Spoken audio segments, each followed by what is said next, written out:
see this.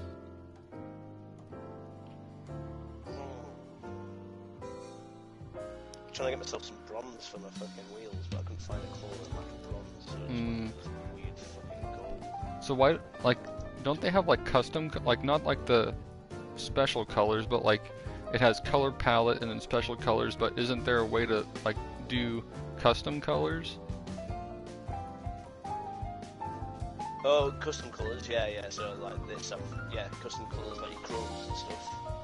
Well, not like the specialized ones, but you know, like it has like the brightness and the saturation, and you can adjust. Yeah, so that's just on the colour chart where you can adjust it all, yeah. Okay, I tried finding that the other day and I couldn't figure it out and where it was at. It's just when you select the colour. Oh, what do you mean for buying new colours for the special colours? No, just like making, because it has the palette, but you don't like any of the palette colors, so you just want to like maybe use one of those to start off and adjust from there. Oh yeah, I can't really explain it, but I mean it's kind of like in the menu as you're picking it. It's right there. If you like click on it and then you just scroll.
Set up a lobby. I'm not sure when the other guys are gonna be on. At least, well, PlayStation doesn't give you those kind of notifications, so he could be on. I don't know. But yeah, take your time making your cars and whatnot, so you have a good variety to go through.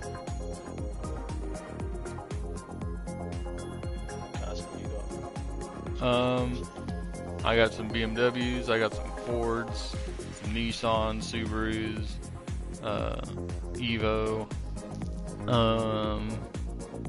I got a Corvette, I got a Viper, NSX, Civic Type R, new and old Civic Type R,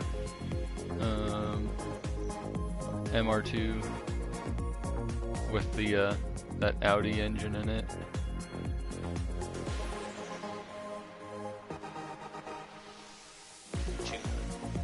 Nope, I haven't tuned any of them. I just built it. That thing, if you can buy any parts for it, it's just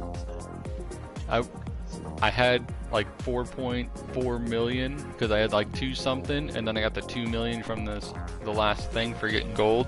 Time trial. Yeah. Yeah, you snuck in by the skin. Yeah, I hated that one so much.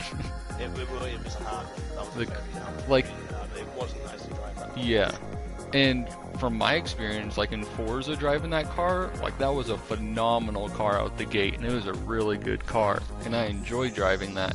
But on this game, that car, it was just pushing so much, and then you just get on the throttle just a certain amount with the specific steering input, and the car would just want to loop, you know.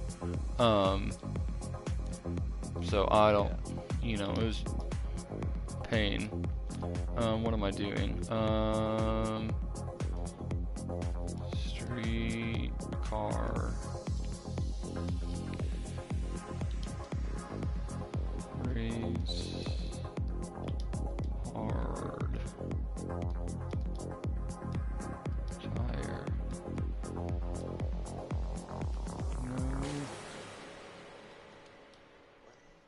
Power. How much? Oh, I got plenty of.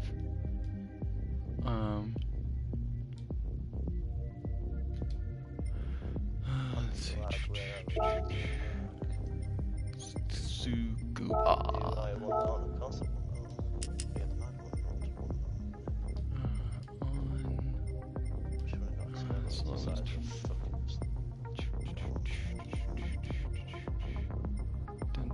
You allow nitrous? No, I'm not running nitrous. I'm gonna disable that, so that way people cannot use that. Well, so whenever you go to category, why can't you can put like the group 1, 2, 3, 4, and B cars, but you can't put like road cars and stuff? Yeah, because that's for the different category of. That's for the different categories of racing car. So you can change it to. You can. There is a way of doing it because I'm not in the menu. I can't remember what it is, but there is a way of restricting it to road cars. But I can't remember how. What the heck? Because I got like. Oh, I went too far. It might be you might have to go down a bit to restrict it to road cars. There's cart usages off. Because you got like filter by category in the regulation settings, and that's what it does. And it goes to penalty settings, and then driving option limitations. And so like all the restrictions for the cars are underneath regulation settings, and it's got filter by category, PP limit, minimum weight, maximum PP weight. Limit. You want a PP limit, I think. And it just has that no limit to 1,000. It doesn't have like, okay, you can only use road cars. Right. Oh. There's not a way of cutting it out. And wait, you didn't come last time, did you? I wasn't around last Friday. No. Oh wait, there. Car setting. Oh wait, no, that's not it. Okay, never mind. But first car I used was the RX 500, and I was like, okay, this is a road car. You know, it's got no arrow or whatnot, and there's this Brazilian in the lobby after we do a race with it, and he's like, you can't like use road cars. It says use road cars and whatnot. And so I was like, oh, I didn't know it was a race car, like I thought it was a road car. And I went back today and looked at my cars, and I was like, it is a road car. Like, what the heck?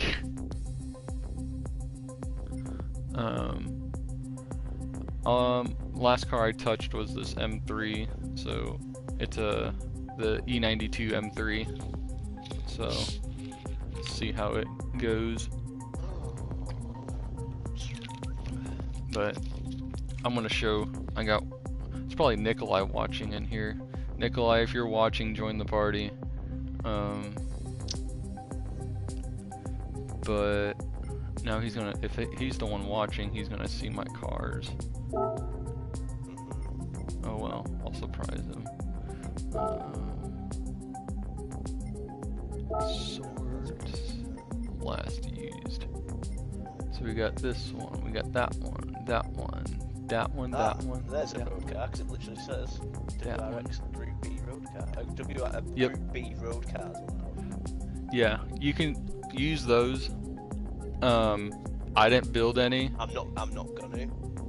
But those would technically qualify because they are road cars. Because I was looking at like the Mustang Group 3 road car, the Corvette Group 3 road car, the Alfa Romeo 4C. I think the only one I have is a Corvette Group 3 road car. Because like in Gran Turismo Sport, I had most of them. Yeah. So the little time that I played They gave you a car every day in Gran Turismo Sport. Where is it? Really? Yeah, Gran Turismo Sport, if you did your daily mileage, which is the same in that, it was like 27, so if you did 28 miles, yeah, they give you a car every day if you did 28 miles. Okay.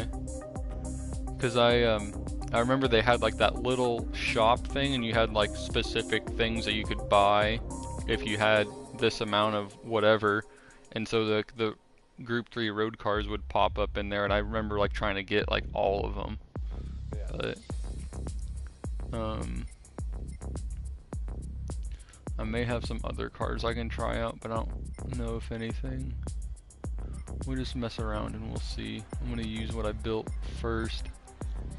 I built a few GTRs too, I've got GTR, yeah. Yeah.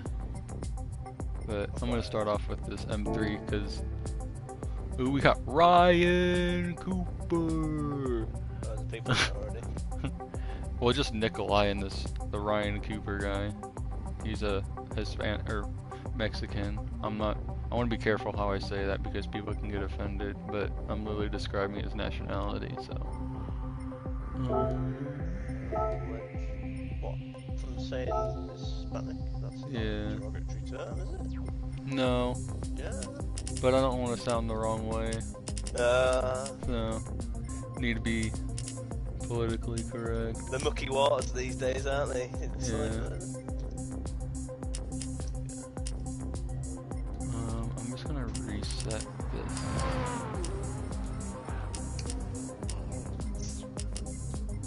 I don't know what that was before. We're gonna put you right here. And so whenever using like the racing tires, you can run higher natural frequency, right? Yeah. Is that okay? Usually. Okay. Not always the way. But yeah, usually. Okay. Wow, that's high. Okay. I put on my GTR. I've bumped the damping up on natural frequency. Okay. Left the camber the same, which for 3 degrees, that's a lot of camber. Yeah.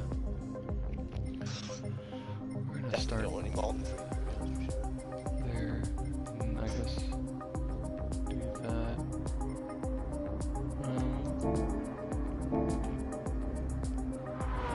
Oh, Mr. Ryan Cooper and GTR Nismo. Nickel You're in right, it. violation of regulations. Probably don't have the right tire. Nitrous prohibited.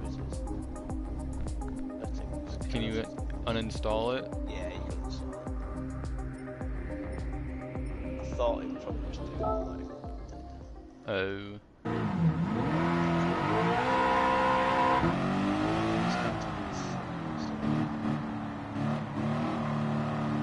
I am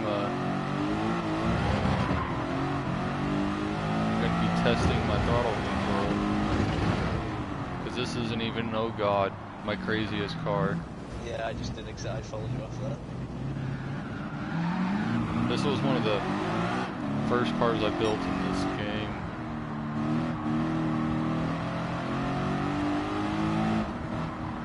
So depending, yeah, I think we should be doing like 55s, maybe 54s, depending. We should be able to do 54s. I wanted to play around with my rear-wheel drive cars and see what I can do before bringing out my all-wheel drive cars, because I know those are going to be easier to drive.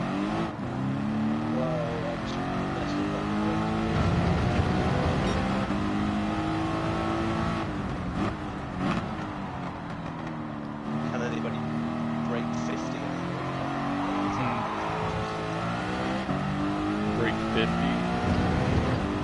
What do you mean? Break 50 seconds. Oh. I think it'd be possible. Break in 50 seconds? Well, so there was a. break the. Oh, Japan, the lap time. Yeah. Yeah. The escort. I forget what his name is. God. I want like. No, it's not actually. Yeah, escort. The escort Evo. I want to say it's like his name has like fire in it or something. Like fire Ando. I want to say his name's his name's Ando.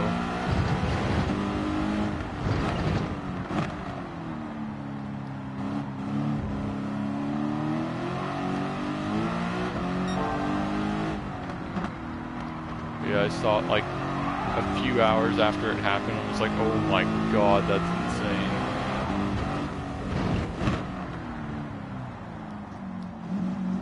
And then like I remember watching like video option, or option video and hot version. You know, and you have some of these cars, like the road cars, and having like 5 or 6 horsepower, but they don't hardly have any aero, and some of those cars are running like 58s, and it's like minimum aero, and it's just like, it's an insane thing to think, you know, car breaking sub 1 second laps here with little to no aero to aid in downforce. But I feel like that balance with the cars we're driving right now, even though they're equipped with the aerodynamics and whatnot, but I feel like the driving style that you have to adapt to is that slow in the corners so that way you can just mash it on the outside. You know, it's not about cornering speed right now, it's about how you can get through the, or get out of the corner, because your cornering speed's gonna suck because you don't have enough downforce. Yeah. Oh. God, a 52. Is that the regular GTR or the Nismo? That's the Nismo. Okay. What turbos do you have on it? Dang it. Those are the only set of high RPMs I got.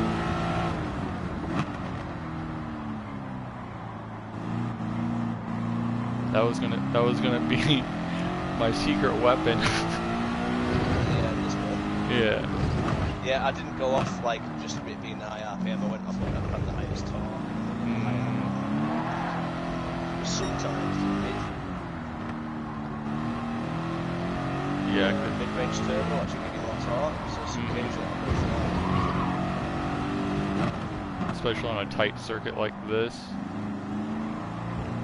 It'll give a smoother power delivery, I think.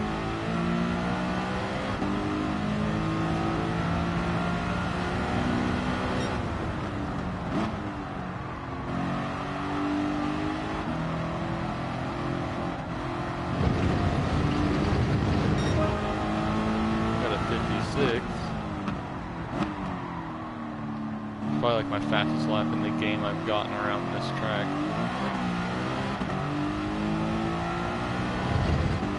Faster than, I have like a R33 that's 700 some horsepower with race hard tires I've used on here, and I've got 56s with it.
By Japanese guy.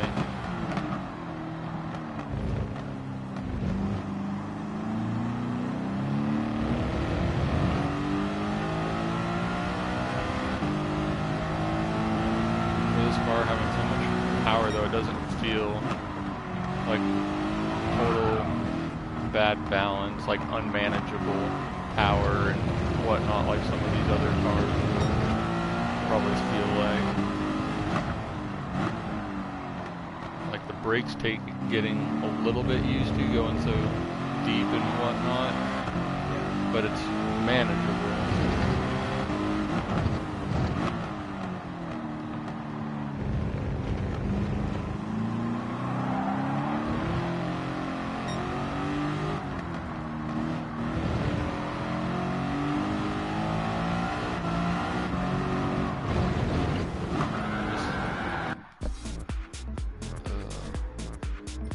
Mid-corner turning on this thing.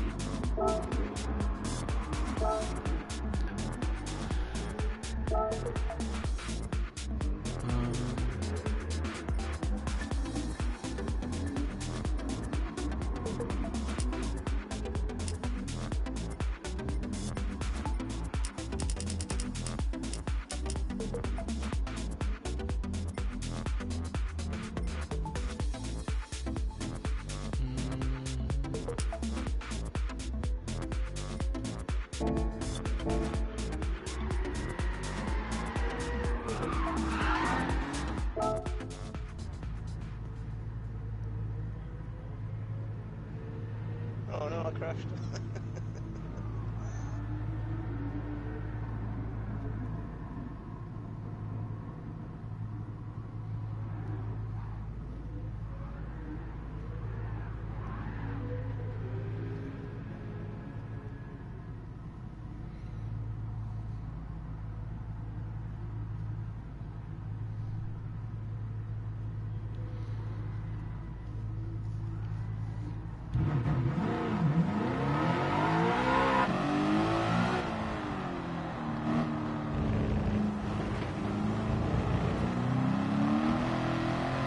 I feel like I need to play with these cars. I feel like they benefit with like a long final drive, but like short gears, if you know what I mean.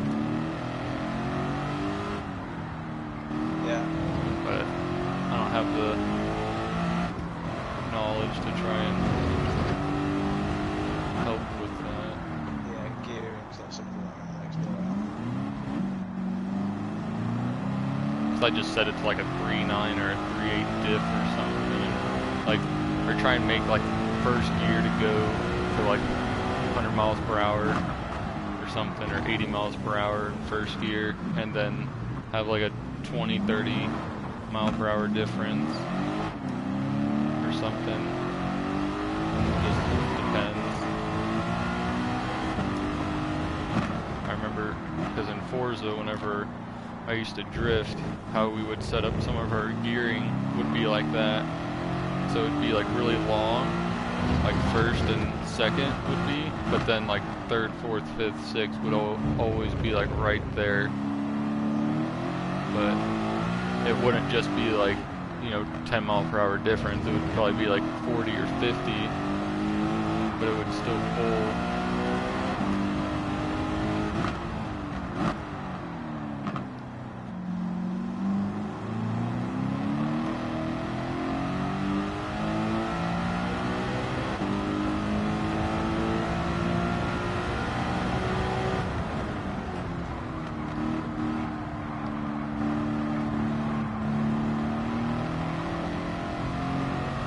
There we go. Now it's a party. Now we can trash talk each other when we bump into each other. Not at all. What happened to the other guy?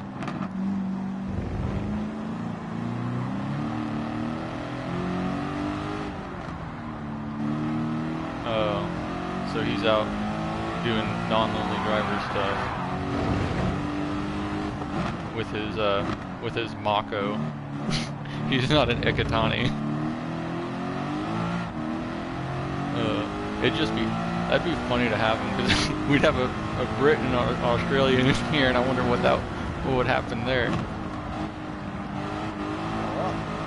He's Australian. Yeah. So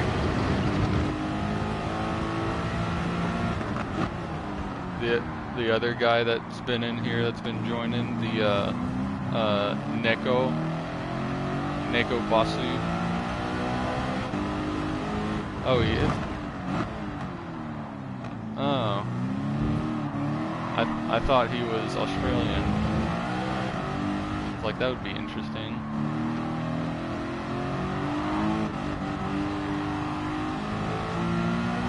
Oh, my bad. My mistake. But I'm excited because I mean, you saw the cars I have, and some of them are going to be a big handful. But, oh, dang.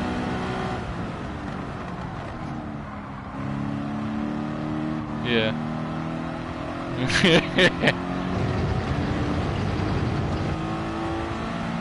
Yeah.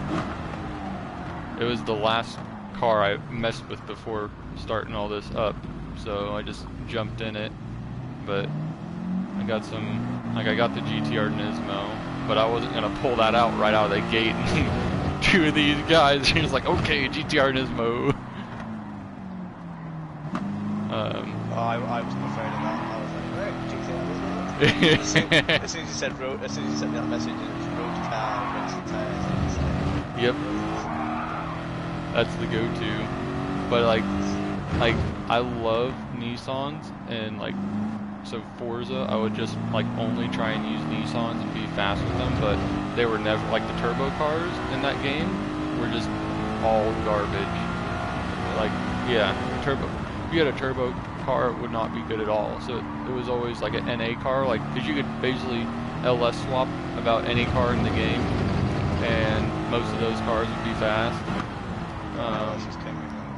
Yeah, and then they had like the VQ out of the 370, and you could centrifugal charger swap it, and so that is like the best aspiration swap you could do in that game, because it would take up the least amount of PI, but it would still give you like a good amount of power.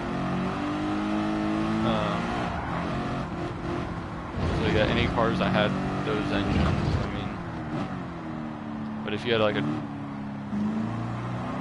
yep, you could do it. I remember Forza 6, I had an R34 with an LS in it, all-wheel drive, but in 6, the LS was the 5.7, and 7 it was the 6.2. So, being that it was a 5.7, it had, I think, less horsepower than the RB, or some, like, or maybe not less, but just like a little bit enough, and I could keep it in its like lower class, and I would be competitive with it because of that. But now with the bigger LS, it puts you up into the next class, and you can't bring it down. And so that was a fun car to play around with. But let me know when you guys are ready, and I'll start a race.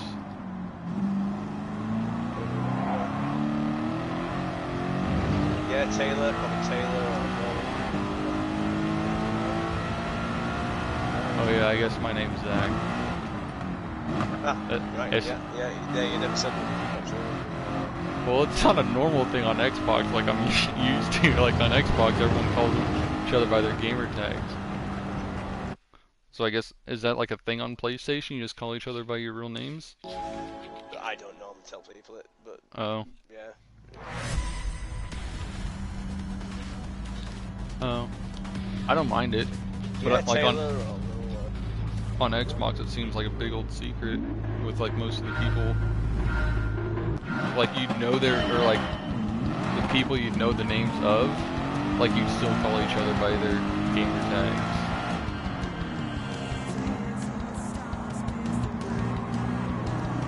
Unless you're like real close or something. But like I have one guy, he probably lives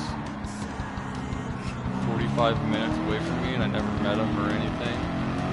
And we knew each other's names, and I would call him by his name all the time, but he'd refuse to call me by my name. Slow Nissan, come on. Uh-oh.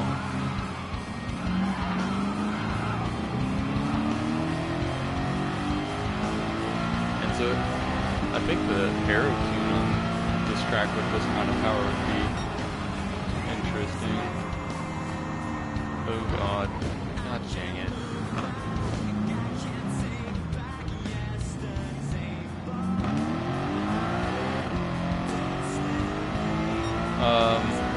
Well, you broke sooner than I did, so I was like trying to gauge my braking, and then you started leaving, so I was like, okay, I can let off now, and nope.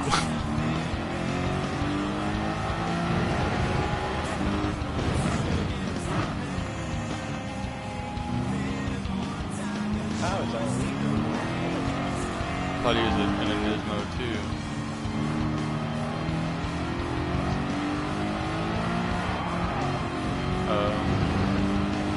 I'm not really like a new Lamborghini fanboy. I kind of like the older stuff, like the 2010, 2012, like the Murcielago and the early Gallardo.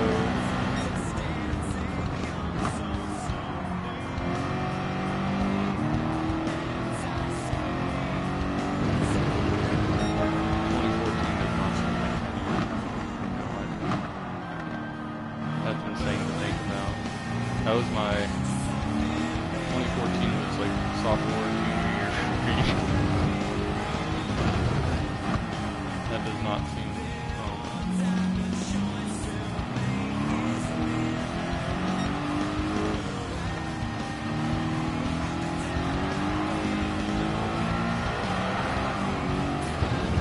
God dang it.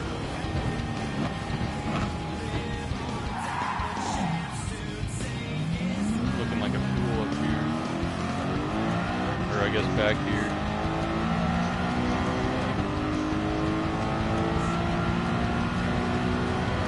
You still passed them though.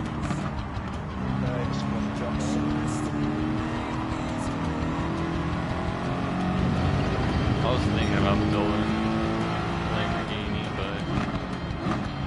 I didn't want to waste my money because I'd rather have a little bit more so I can build cars I got.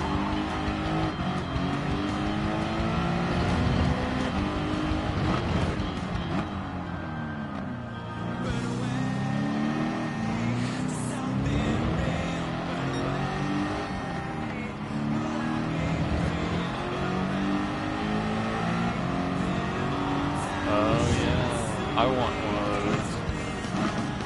I was thinking about, God, I was thinking about buying the Daytona, but I didn't know how good of a car it would be. Or I guess the Superbird. And then that TZ2 race car, I got to see one in real life, and they started it and everything, and I was like, oh my God, like, very, very sick car. One of my favorites. Yeah. So you know in Gran Turismo 6 they had the TC3 I think, and that was like the fast car or something. So it was the before that the TC2. It's like a 60s race car, kind of the same shape but on a smaller scale. Like it's a like 200 horsepower, 180 horsepower 4-cylinder race car. It weighs like 1,900 pounds or something. It's freaking, I love it. Forza 6, I used it a lot, but then 7 it wasn't such a good car in 7. From what I remember. Maybe. Peterson Auto Museum. I think that was 2014, 2016, somewhere around there.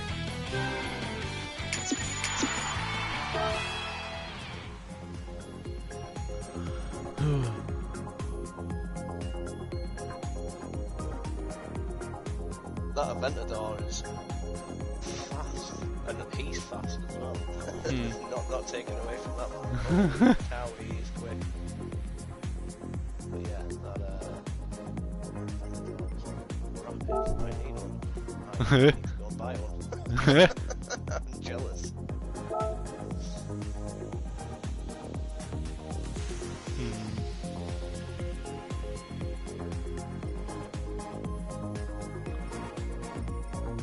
I wanted to try this out. This will be kind of one of my try hard cars, I guess, but it's still rear wheel.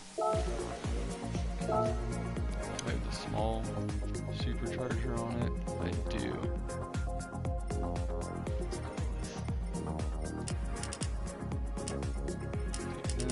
I'm gonna go with this. I'm gonna be all over the place.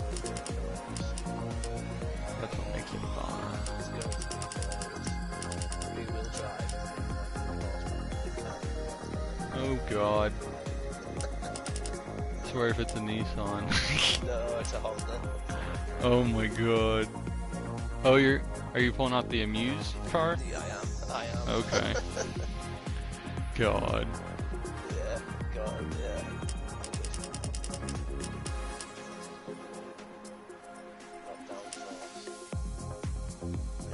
I think those cars should still be clarified as road cars too, even though they have them as, like, no, they're technically professionally tuned cars, but in my opinion they're still road cars though. Yeah, even though the game doesn't say it is, you know. I think there may be like a different physics thing, like the handling of it, like it doesn't handle like a road car, like it's like in between like a race car and a road car or something. I'm tempted to bring mine out now though, but I want to see how this car does.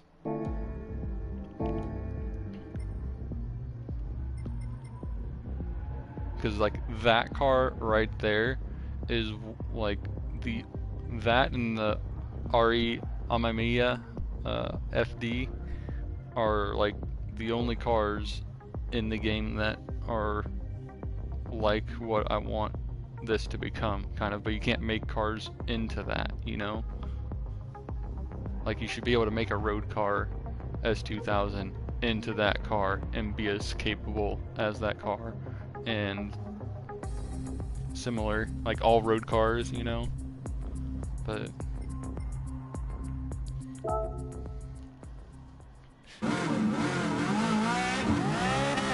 oh yeah, it'll take forever.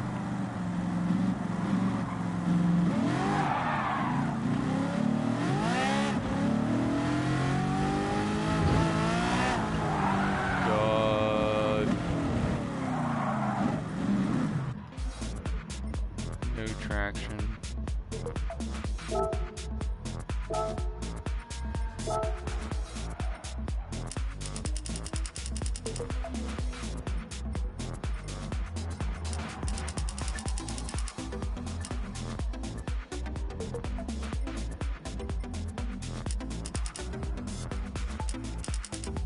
Well, it's not a GTR, that's for sure.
Turning is not this car's best friend.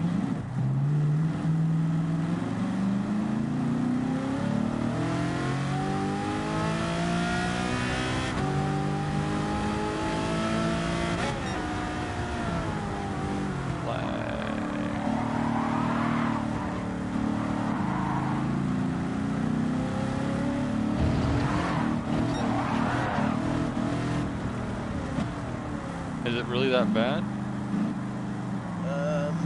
Well, it's not. It's just because I've gone for it. Oh. So So I raced that on that that one track where you can get a lot of money, but it's the road track, not the Tokyo. Against like all the against like all the GT3 cars and everything, and it was like flying, like speed-wise, but you could tell like the aerodynamics weren't as great as the GT3 cars because of the game. But I feel like if it was real life, it would be a lot more competitive aerodynamically and grip-wise.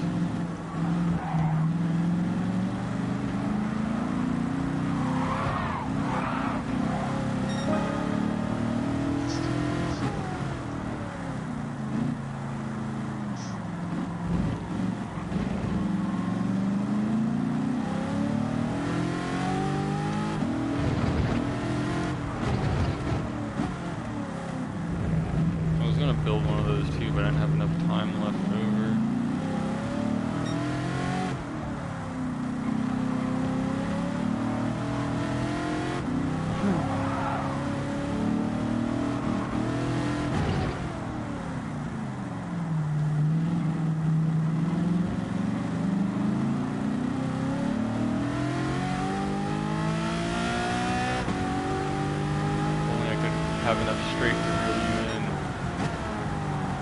Oh God! Run off.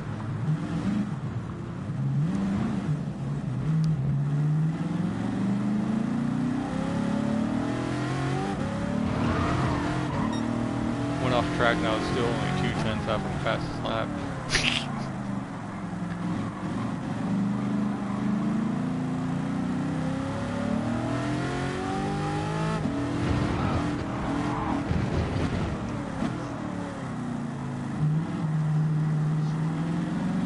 Well, that's right, last time I used that kind of. Yeah.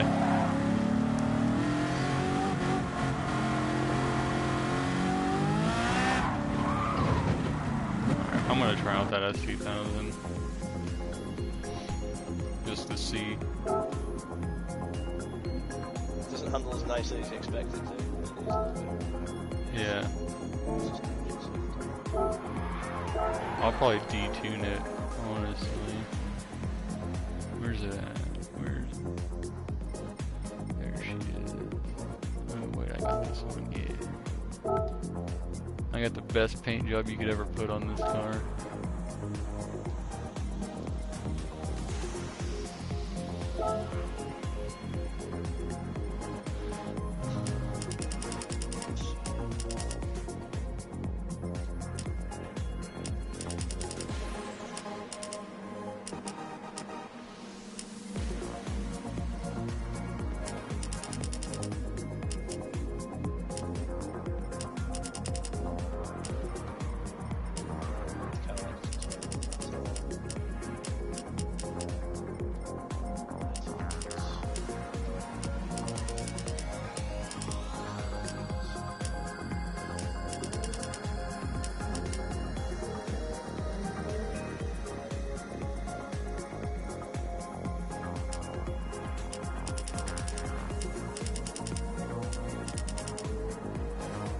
Gonna do that.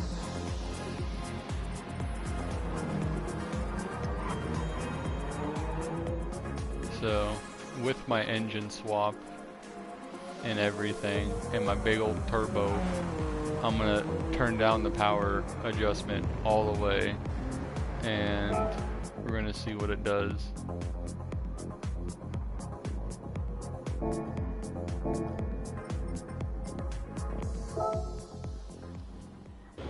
Because it's got almost 900 horsepower. Yep.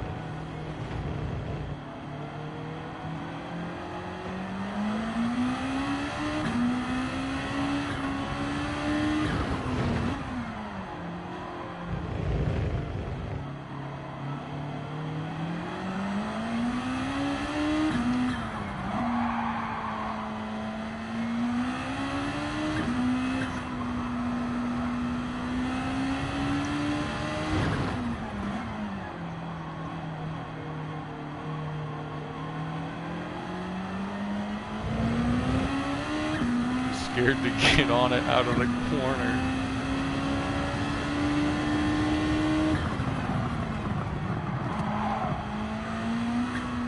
There's so much lag too with this turbo. I think I may take it off.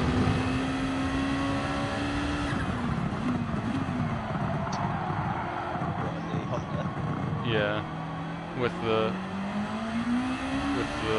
high RPM turbo. Really laggy, so I'll give like a little bit of input for to the throttle to get it out, and it doesn't hardly do anything.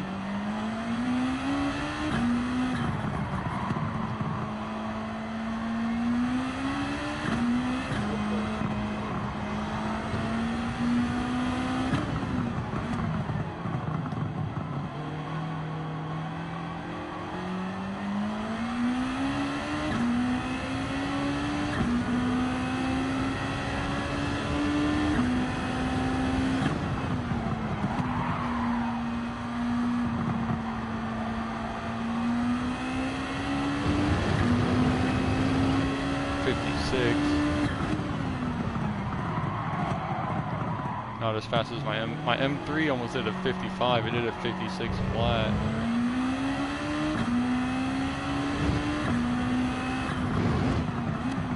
I want to say it's the turbo. not being able to be confident in getting on throttle unless I can get my mind off of that.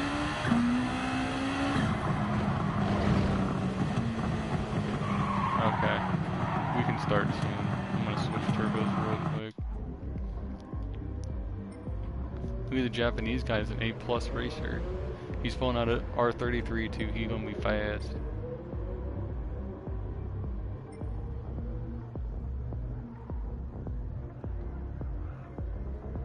Whoa.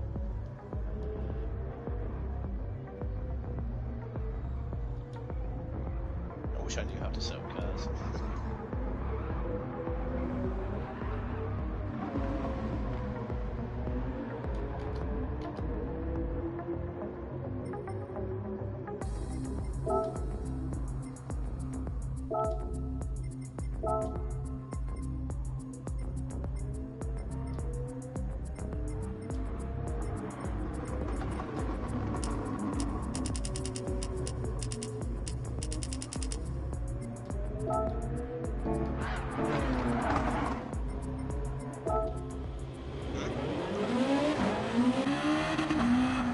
Set up cars, but you set them up suspension wise and different.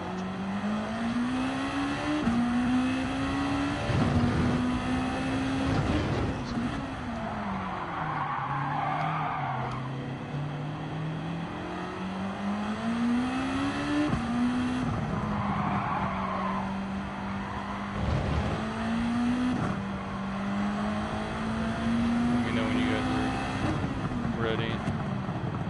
I think I'm about as ready as I'll ever be with this launcher, to be honest.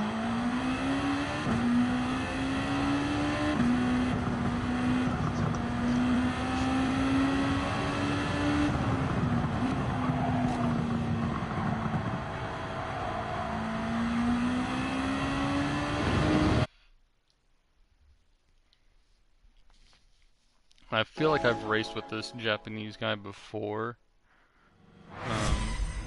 and he's really good.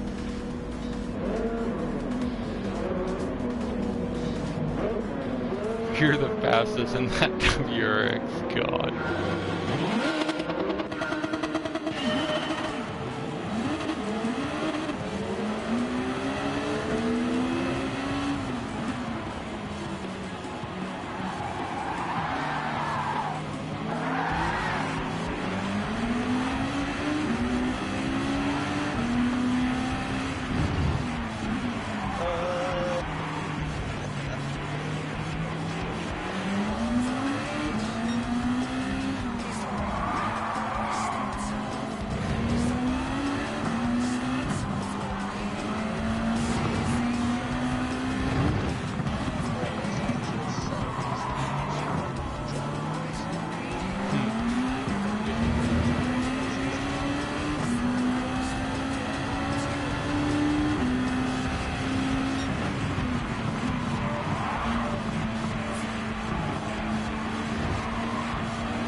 I thought I was gonna ram that dude.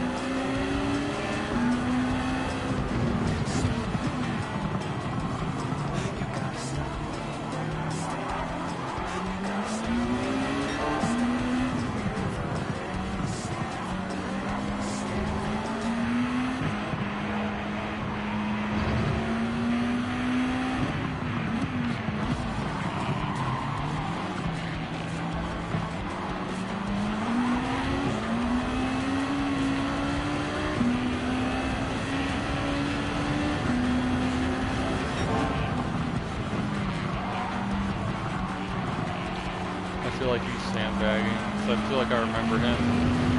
He was bad.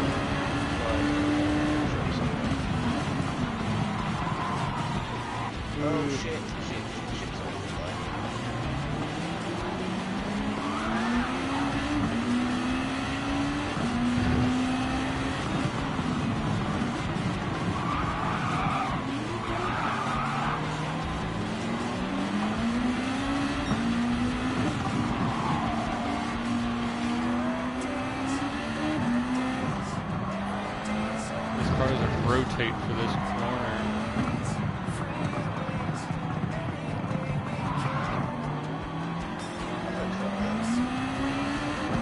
I short shift it. So I go 3, 4, and then I short shift into 5th, because if I go into 4th, it's just going to loop.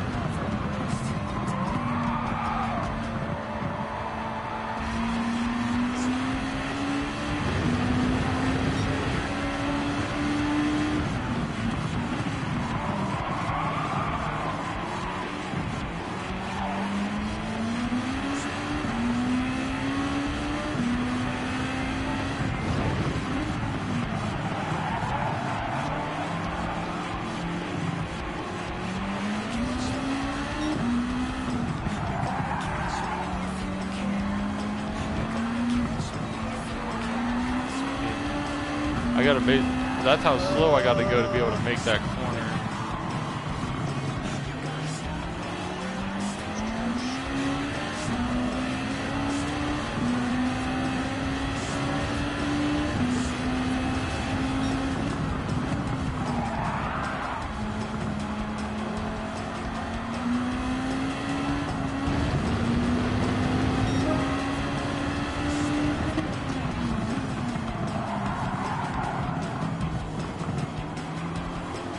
I haven't had like a decent lap yet, and that was my fastest lap, barely. 55.1.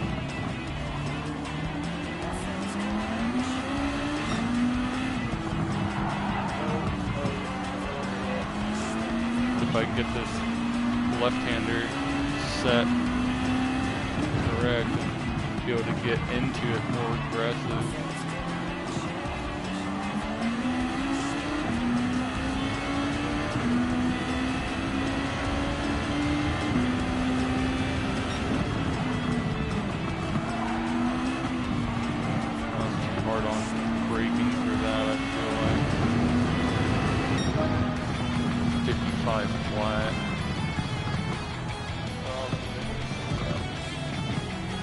That's a first for you, jeez.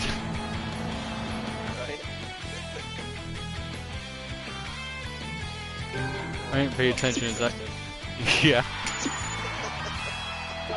Is that guy still in the Lambo? Or what was that dude? Oh, he was in a. Yeah, he was in the GTR.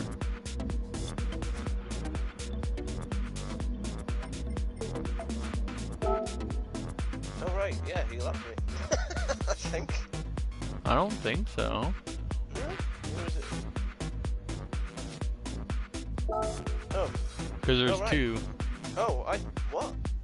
I thought I came last. You did, I thought. Yeah. Oh right. Yeah. So where's can you view the?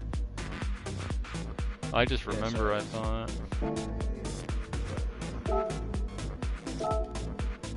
too tired. Brain's functioning properly. Hit over the head with a hammer.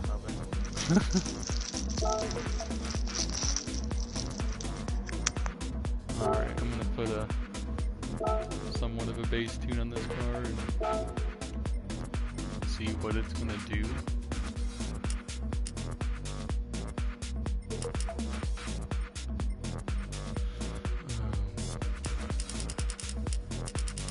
This up to 2, and then we're gonna bump you up to 240.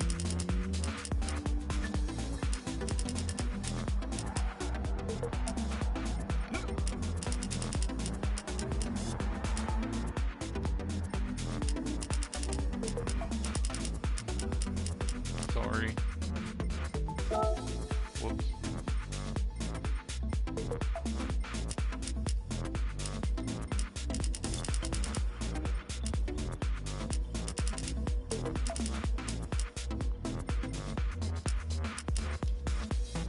That's right, I'm not sure.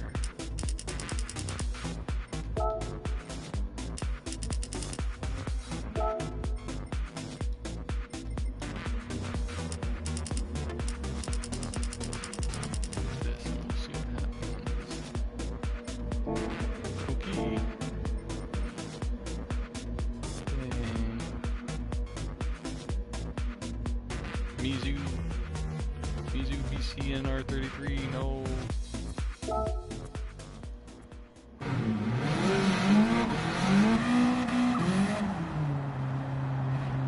Alright.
Okay.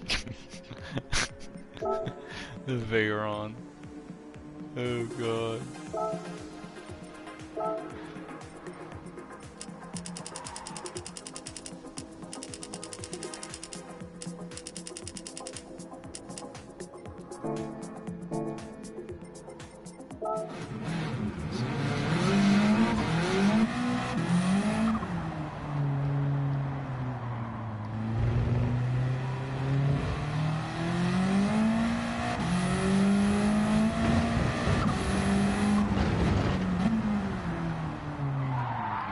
Front end feels way too loose.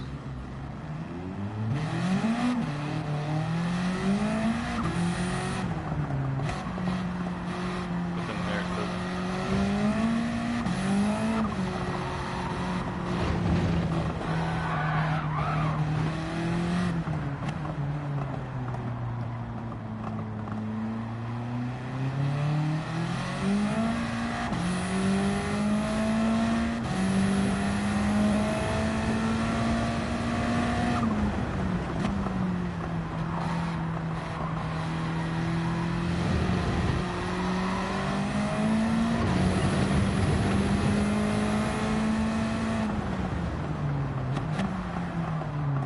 I need to brake a lot sooner than that.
God dang it.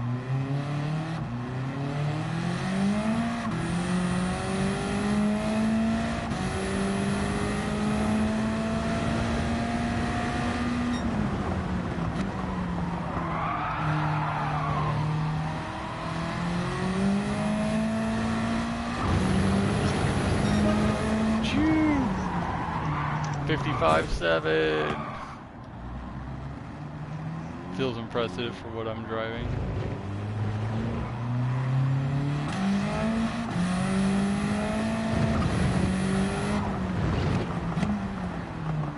Thought with a better tune it'd go faster. Let's see.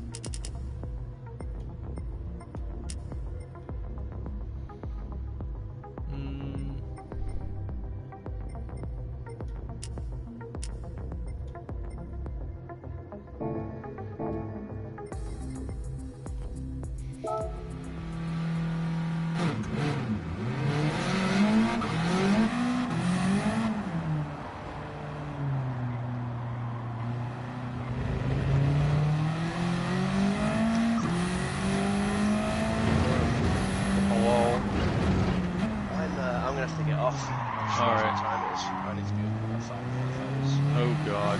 Okay. Alright. You have a good one, man. Alright. Yeah. Alright. We'll see you later, man. Yeah. Right. See ya.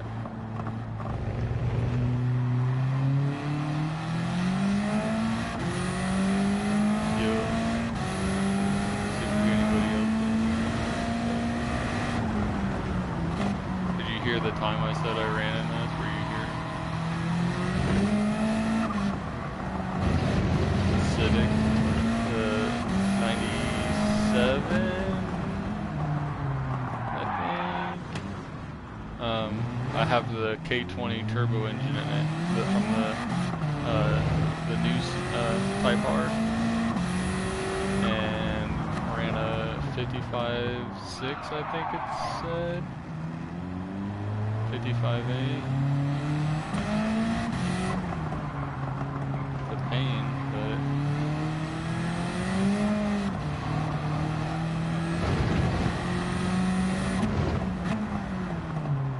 508, and the car weighs 2,000 pounds. I didn't think it would go this fast.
Dang it.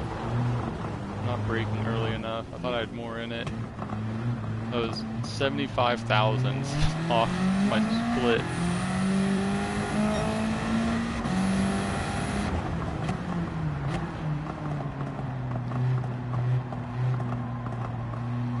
Yeah. I mean, these cars are hard to drive as is.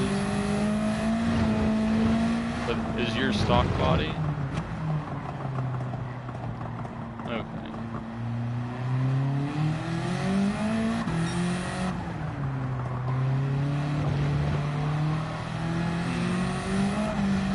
Should have more traction though.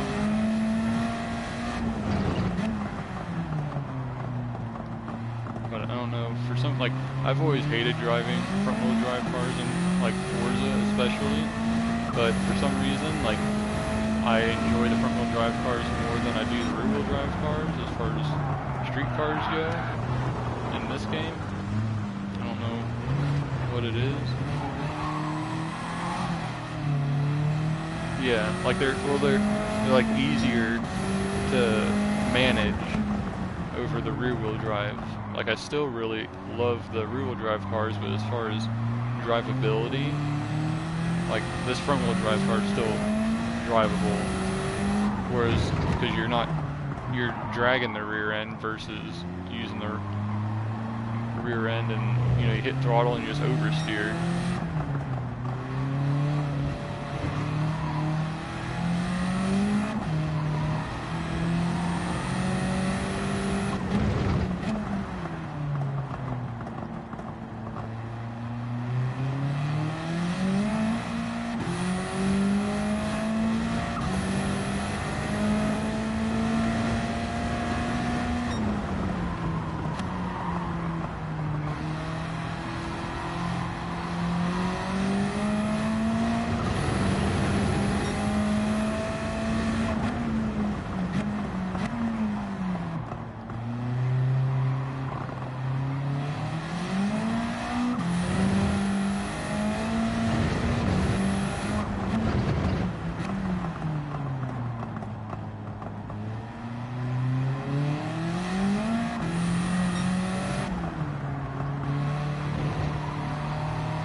got it engaged in my mind, I brake, like I start braking whenever it gives me the split.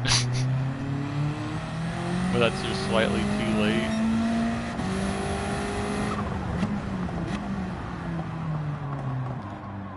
But I feel like depending on how I have the car angled at that point determines whether or not it goes too wide or not. But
oh, look at you. God dang it. Why'd I have to see that?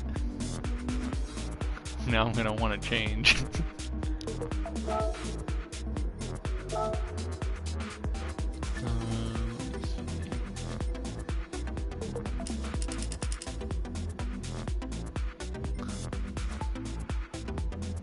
Can I tell you how many Nissans I have in my garage? Let me see if it'll tell me. So I thought I was looking at like stats or something for like how many, or yeah, like the collection thing. You can sort by manufacturers or something, I think. Here, let me see. Oh, wait, here, select by manufacturer. There we go. Wait, where's my total cars first so I can compare it?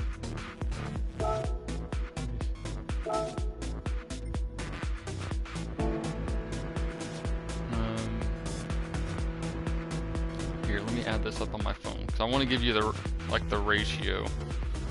You know, 3 plus 4 plus 33 plus 46 plus 100 plus 4 plus 19 plus 4 plus 3 plus 1.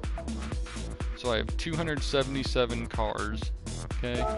And Nissan, I have the most cars out of any manufacturer, so out of 277, 68 are Nissans. And the next one up after that is, I think, Toyota at 38. So almost double the amount. Yeah, I have an addiction.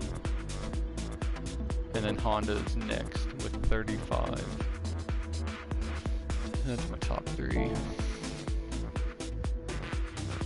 Dang. Well, you're lacking there. Well, you probably got a lot of BMWs, don't you? Not even. What the heck?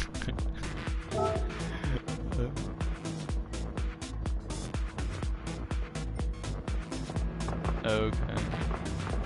Okay. So we're all Nissan, Toyota, Honda here. Maybe some Mazda in the mix.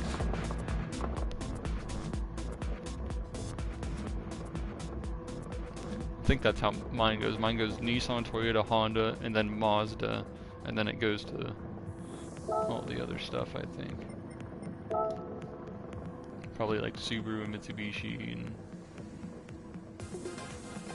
it's because of all those colors I'm trying to collect. That's what it's from. And then I may have a few multiples of others, like the S14s and S13s.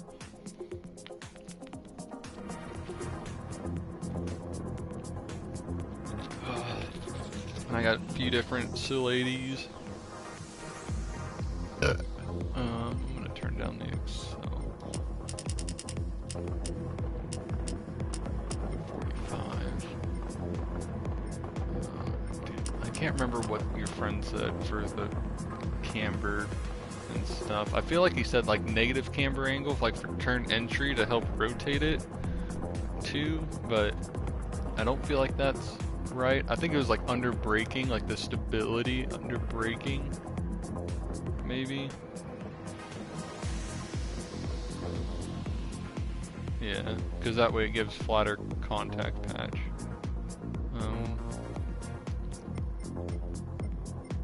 Let's see. I'm gonna lengthen my gears out a little bit, increase my spring rate again.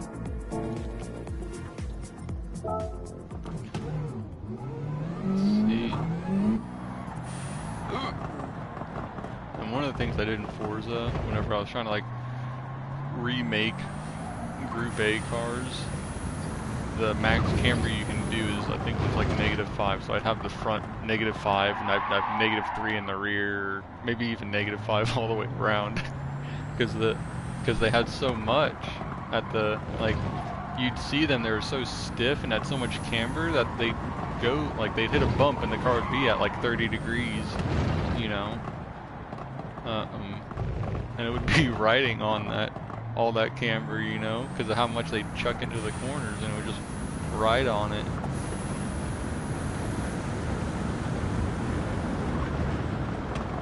I can't remember how they drove.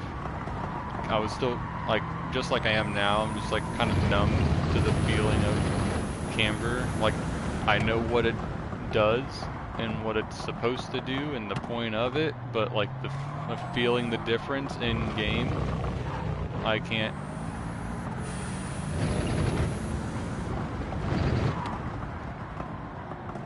But I can tell you how this car is reacting. I mean, the rear end's definitely loose, and I don't think I like the diff setting really, even though it's more open. So I had the diff like all the way like 60%. I'm just not sure if I'm just not focusing, or let me turn up my, because I feel like the car's quieter for some reason.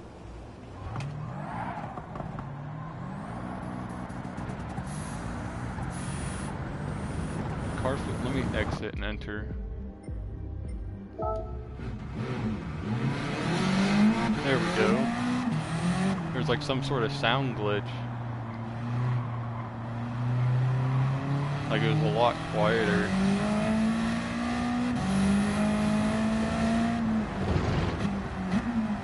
I don't know, little things like that bother me.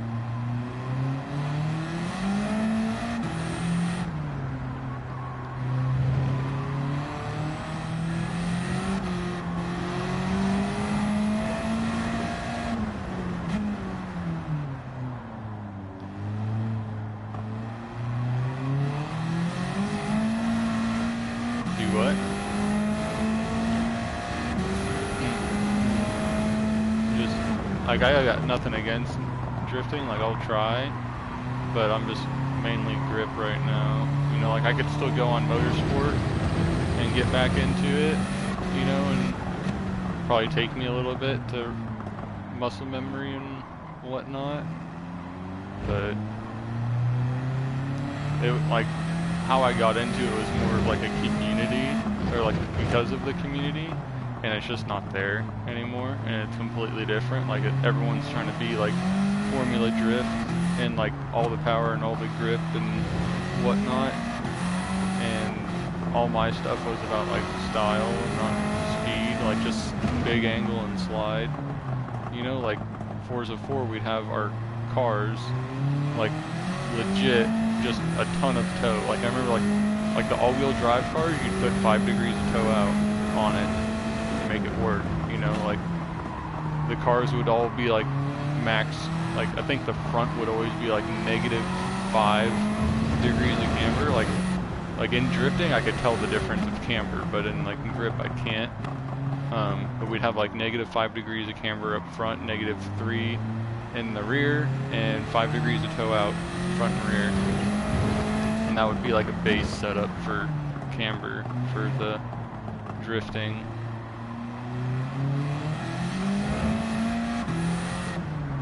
And so like you'd be like driving on ice basically, but the car would still like have forward momentum to be able to grip and pull.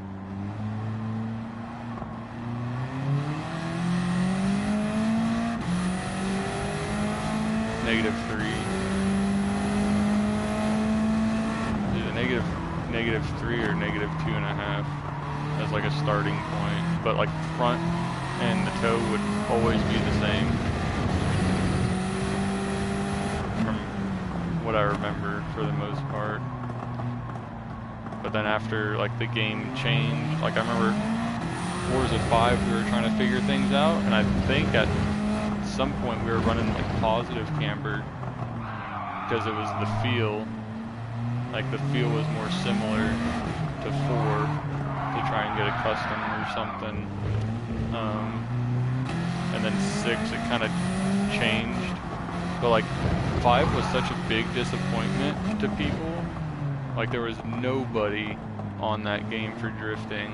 There was like, it was so bad. And so yeah, to go from 4 to 5, like that was a big fall, honestly, big disappointment. And my opinion is it's because of Horizon, because they've just shifted their entire focus to that game and have lost the meaning of motorsports.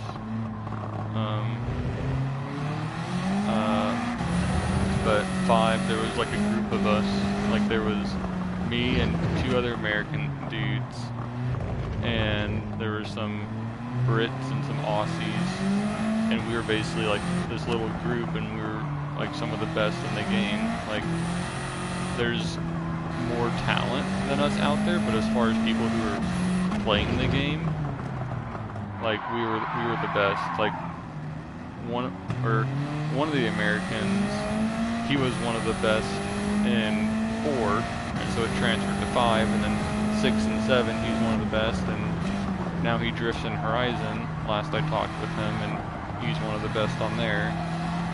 You know, it's just something. Crap. I can't remember what the original was, but like one of his gamer tags was Ryosuke Takahashi. Trying to be like him. Crap, I don't even know what his thing is now. I want to. It's because him and his girlfriend love SAO, and so like the last gamer tag I remember had to do something with SAO. Like, can't remember. Like I think he had SAO on there, like a clan tag or something. But really cool dude. And the other guy after 6, I think just disappeared. I've talked to him maybe like 3 times, just like small messages here and there since that game, because he'd play Call of Duty and stop drifting and whatnot, but it was good memories with them. And I don't know if he got angry, he just got tired of it, just lost interest. Yeah. That's one of those games I can only play with people. Like, racing games I can play by myself for the most part. But, like that game, like maybe 30 minutes on my own or something, like. But, because like on here we could do whatever and build cars for whatever, and it could be like endless, you know, like just doing our own type of like restrictions, like how we did with the Evo, you know, like you have this much money to spend or whatever, or power and weight and tire restriction, whatever, you know, just build different things for different stuff. That's what's Yeah. And I suck at it. Like it's someone will, like last time I remember, like I'd get shot and like I can't even see the dude on my screen. Like how can you see me? Like, and it's just like the most minuscule thing, or through a door, through a wall, like. But the one thing I did love Call of Duty for was zombies. I could play that all day. Like Black Ops 2. Oh, I have so much time on Black Ops 2 and Black Ops 3 for zombies. World of Tanks is another game I put a lot of time in when I was like 15 or 16. Like year and a half I put in that game. I stopped playing like Forza and whatnot, and I would just straight play that game because there was another guy. I think it was still like Forza 4 time, maybe little Forza 5, but one of the main guys we drifted with in Forza 4 was a top team leader of a top team, and his cousin or something. They were called TCD, traction control drift, and he would, yeah. But they were phenomenal, like, and he's a really cool dude. I miss those guys. But they started playing tanks, and I started playing it with them, and we would play that a lot. And there were some other guys from Forza that would play it too, and just started grinding on that. Not as hard as they did. I wasn't as like patient and stuff, and I'd die a lot.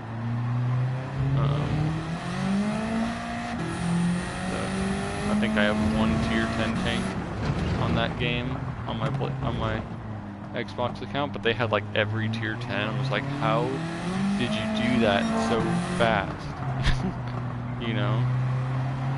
And they'd want to play tier, by the time they got all the tier 10s, that's all they would want to play with, their tier 10s, which I get, because there's nothing, like, you unlocked everything, so you don't have anything to work towards. But I had a few tier 9s and some tier 8s too, you know, trying to work on those.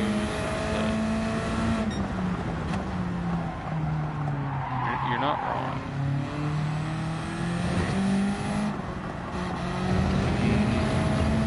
I remember, like, whenever I first started playing, I had the hardest time getting up to tier 5, but it's like now if you're not getting to tier 5 in one day, you know, like, what are you doing? It's like once you hit tier 5, that's when it gets real. Because then you get paired up with the tier 7s and whatnot, and you're just like,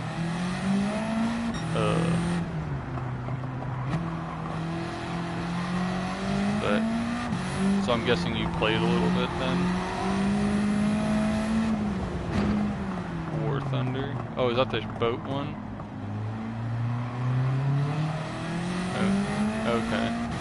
I tried getting into the boat one, and I just didn't click with me, you know. But I've never played the plane one before.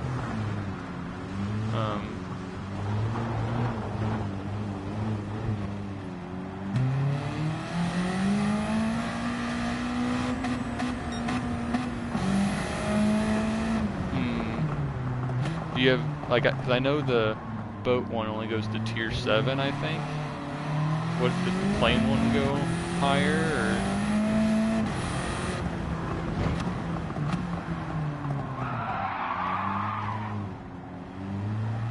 Like the tiers of the, or is it? Yeah, like like they had like tier 1 through 10 tanks in World of Tanks, like for the planes.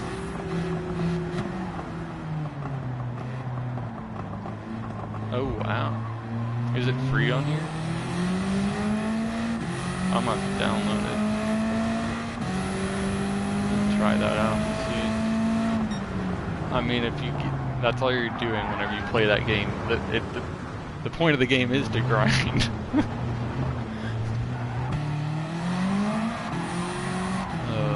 But I remember in World of Tanks, I the one line I grinded was the Russian tank destroyers, so like the snipers. That's all I would work on, 'cause that's all I knew how to play, and that's what I enjoy, is like just staying in the back and trying to snipe people, you know. Yeah. And so I worked all the way up to the tier 10 version of it. What was it? Like, I can't remember. Because now there's like 3 different Russian tank destroyer tier 10, but this was like at the time the only one. It was the first one. So I want to, the tier 9, I remember being a 702. I can't remember what the tier 10 is. And I remember 702 because that's my highest bowling scratch series. And it was ironic because that happened at the same time I was playing that game, and I was on that tier 9. I was like, what the heck?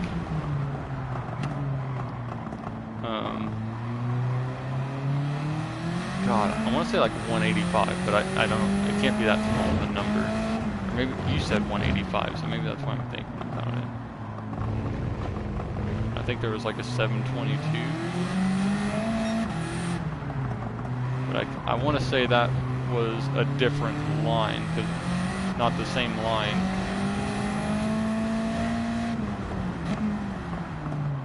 Because I want to say the 722 was like a 722U or something. God, I can't remember. I'm gonna have to look this up. I'm gonna switch cars too. But first I'm gonna look this up and see.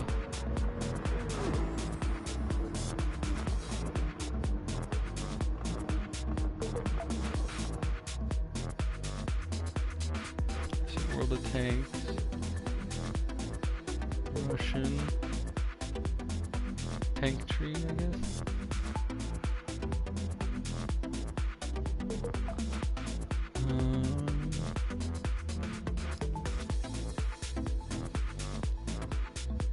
Let's see, how does it do this?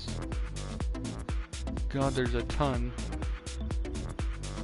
Where's it at?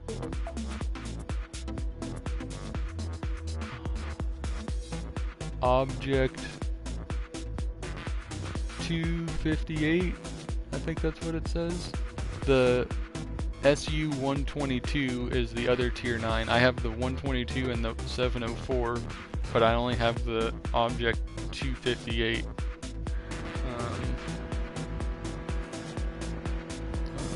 I remember that 152 though.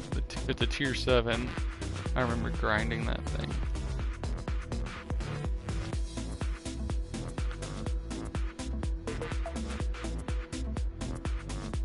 Oh, I have no idea. But yeah, the Object 268 is the tier 10 that I had. And I used 704. Yep. And the freaking gun on those things had no like range of motion, like as far as like aiming up or down or whatnot. Like I think it was the worst in the game. Okay, let's see what kind of... I'll pull up my GTR.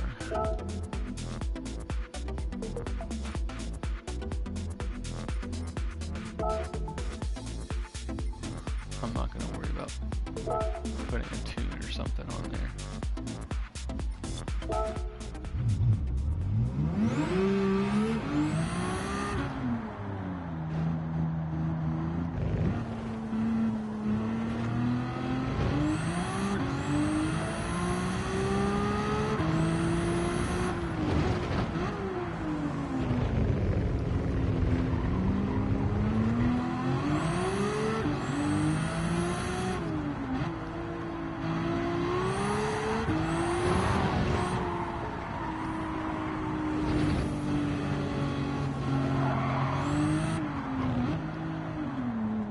You got no arrow on yours either. Full group A.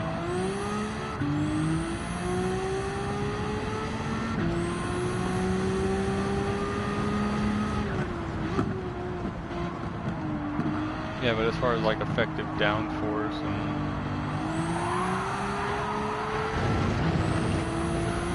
I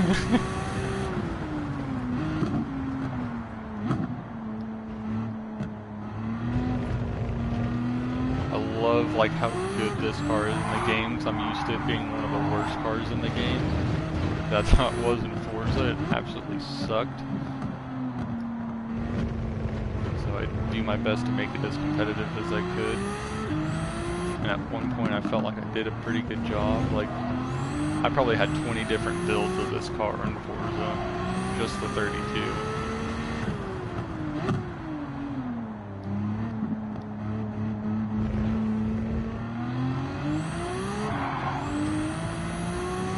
Love it.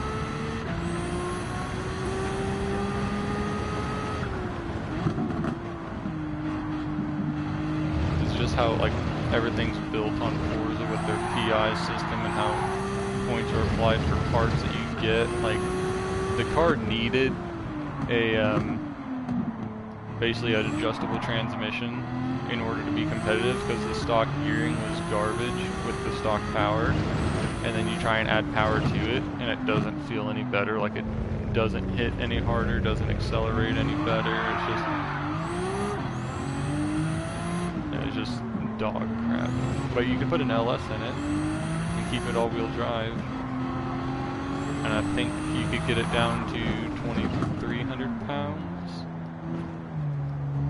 somewhere around there,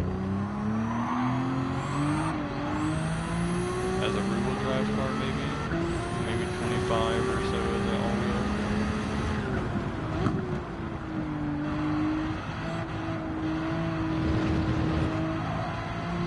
Yeah. I ordered it from Amazon.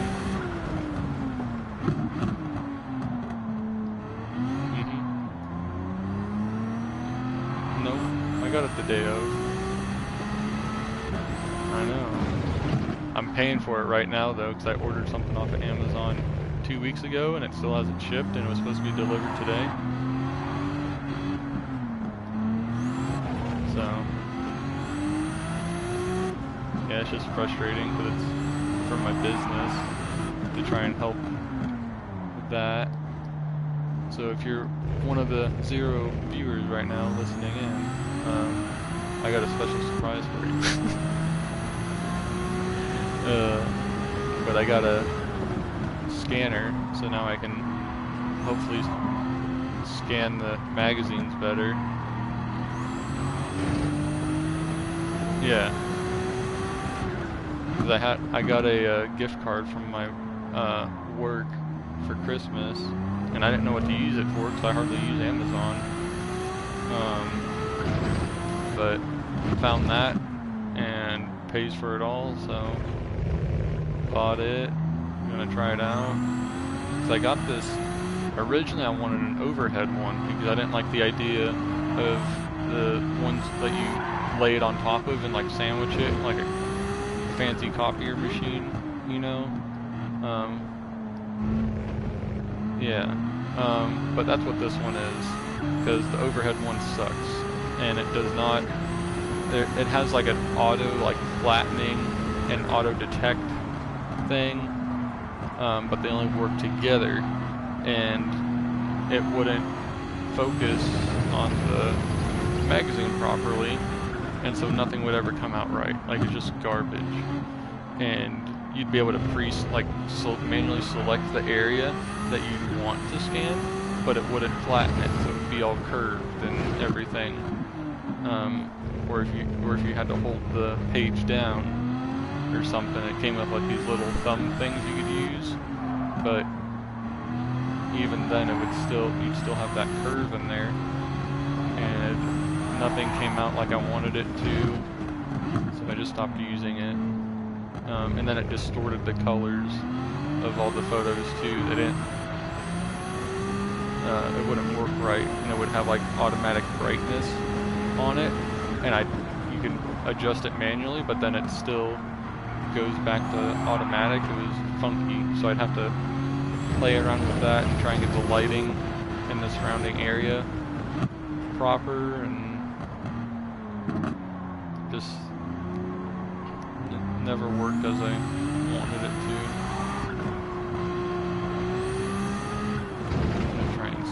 tune this car a little bit.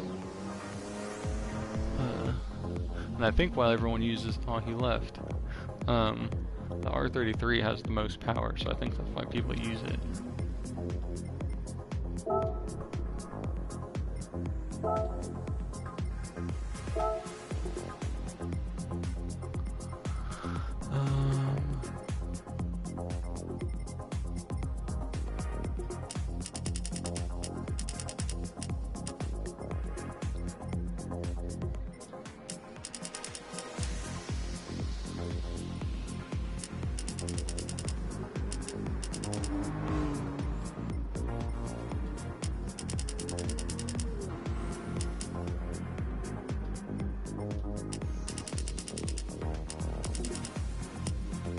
Oh, heck yeah.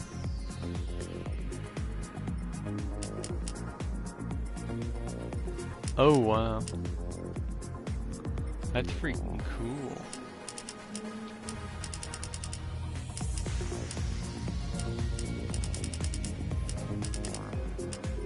Oh, heck yeah.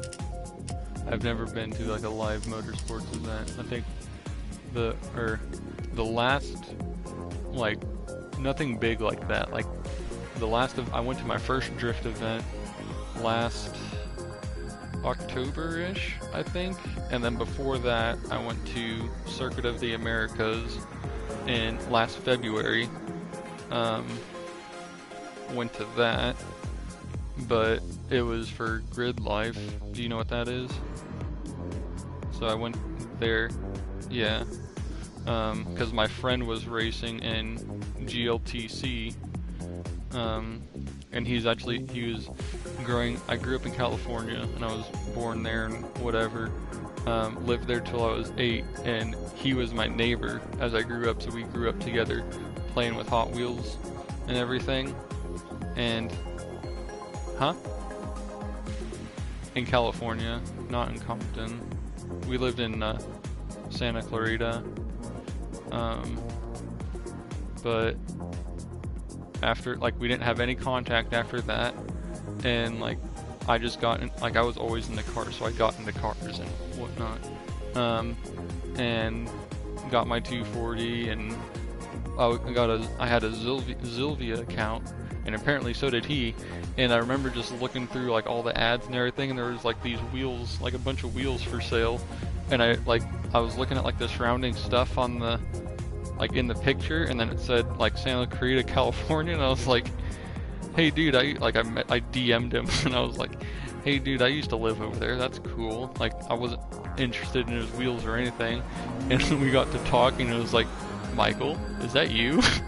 Because that's his name, and he's like, yeah, who are you? And so I met him on Zilvia and found him on there, and so that was like 2011 or 2000, no, it had to have been like 14, because I got my 240 whenever I was 16, and that was 2014, maybe the 2014-ish, or maybe it was even before that. Maybe it was before I had my 240 and I got a Zilvia account because I was looking for one.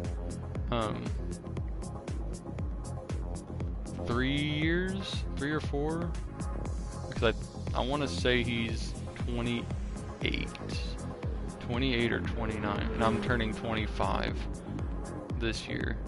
But he's a really cool dude, and ever since then we've been able to stay in contact and whatnot, but I feel like I annoy him sometimes, but I finally got to see him last February for the first time since I was 8, so 8 or 7, whatever, because we had an incident where my dog bit his butt, and so family wasn't friends after that. So I'm not sure how close that was to us leaving though, but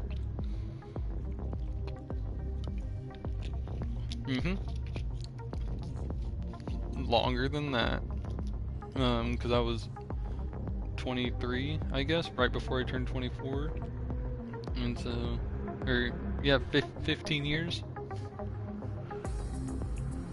So it is insane, but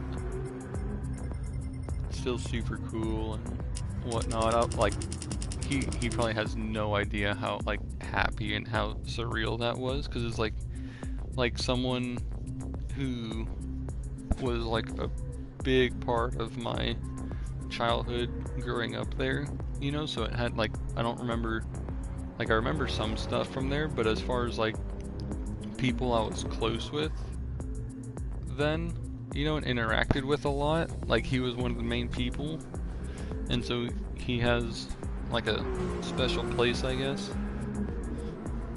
So, but I'm not sure if it's mutual to the extent of how I feel, you know, but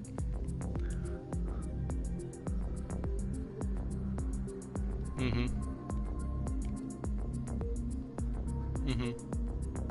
Mhm. Mhm.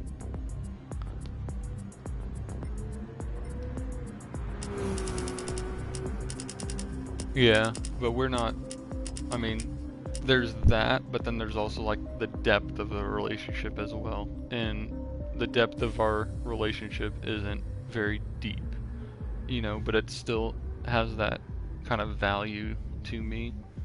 But I'm pretty like open with most people, and I can be deep, have like a deep conversation with most people where I think most people can't, you know.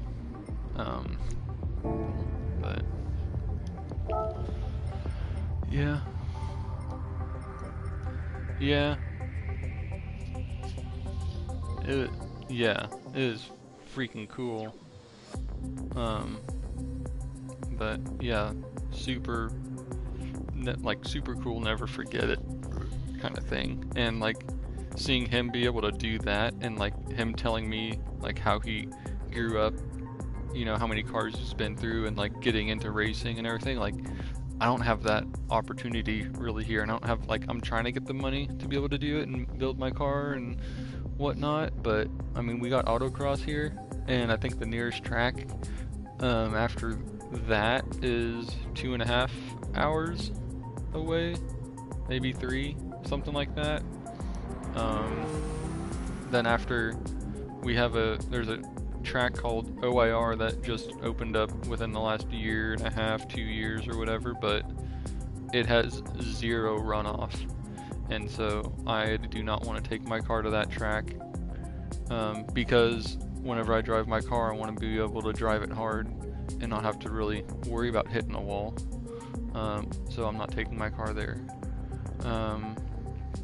But I think OIR, Ozark International Raceway.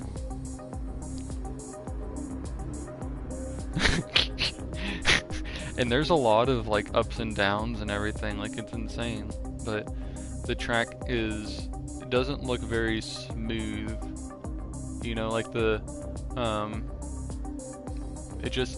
it's like I guess you could say a mini Nürburgring kind of thing, but there's a lot of like hill variation, so there's a lot of blind corners, and they turn into very sharp corners, and it doesn't, like Nürburgring is so big, like the ups and downs are just like really smooth, and you can see what's still coming ahead of you and whatnot, but this is like very up and down-ish, and then into sharp corners, or down into sharp corners, or like, it doesn't have rhythm, in my opinion, from what I've seen. But I've had no personal experience at that track, but I really don't have any interest in it. I think yeah, you'll have to look it up to see the layout, but I think after that it would be there's a track in Topeka, Kansas, I think that, or maybe Wichita. Heartland Motorsports, I think is what it's called, or Heartland Raceway Park or something. And there's that one. I think that's 4 hours, 5 hours, something. But basically, I'm in a dead zone for racetracks, so good luck. You're going to have to travel a long way to find a track, because everything's either up north or down south. So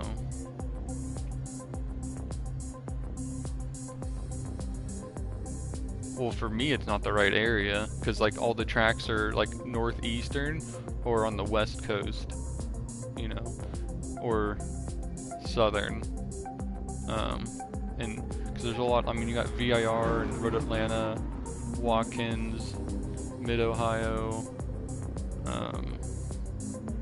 probably some other stuff up north over there, and then on the west coast you got Mazda, you got Button Willow. You got Willow Springs. What else? Trying to think. I mean, the East Coast and the West Coast have a ton of tracks, and then like I'm in the Midwest, and there's nothing, basically. Just trying to think of like big tracks where events and everything would be at, you know. I think Kansas would be the closest. But, so apparently drag racing or something.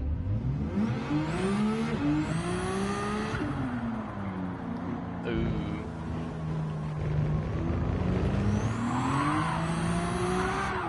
Oh God. Yeah. Because from what I remember hearing, for like California, like the track days are cheaper because there's more people to go, so they split it a lot more. But I remember the track day here for the one that's closest to us, that's like 2 hours or so or whatever. I think they said it was like $250 for 2 days, which is a ton in my opinion. Maybe it was more than that. Maybe it was $250 a day. I can't remember, but it was a lot of money. Yeah. And I remember, like in California, I think it would be like $150 a day or something like that, because there'd be so many people going out to the events, whereas this is like a, I don't know, like 20, 25 person max or something, whereas, you know, California, you know, you probably have 40, 50 people on a track day.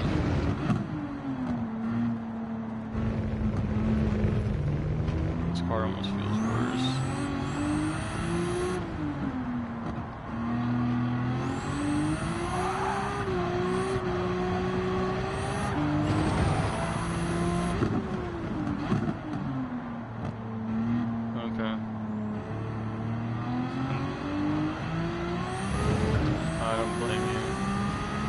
I'm probably gonna try out that airplane game. Yeah.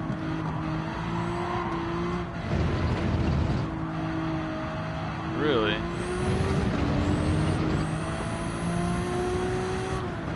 Uh-huh. Dang. Oh.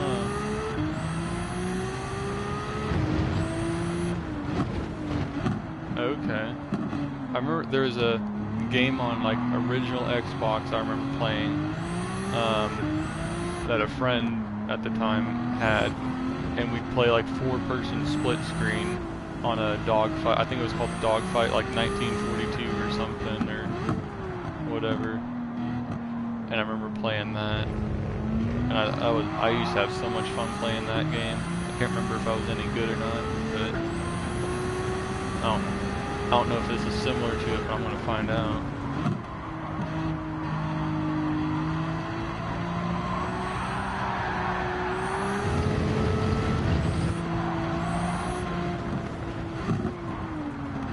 Okay.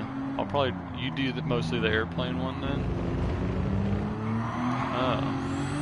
I'll have to try both out then. So is it like... So is it like, whenever you play like the tanks and the airplanes, is it like are there people in there that are just doing airplanes? Or is it everybody can do like tanks or airplanes? It's not just one.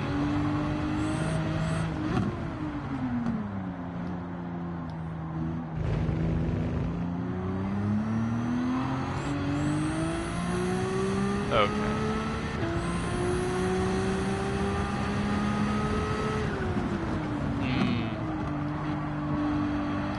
Yeah, towards the end of the game when there's less tanks on the ground, so you're less vulnerable.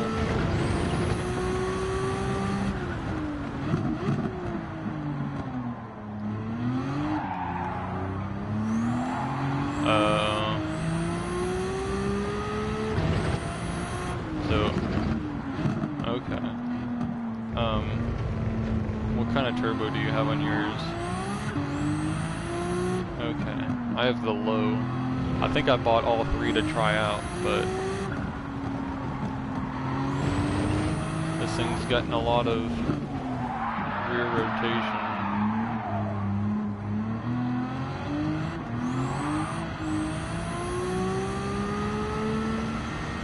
What is it? I got second in 140, so my first probably does not.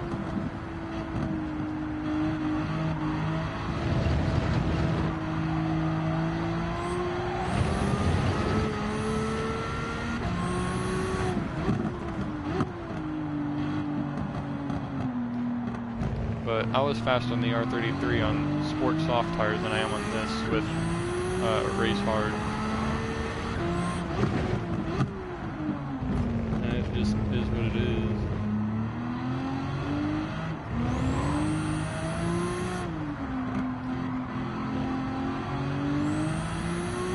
I wonder if I can...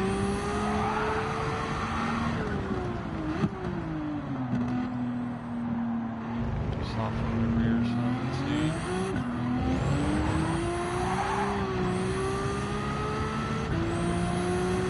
We can try and get planted.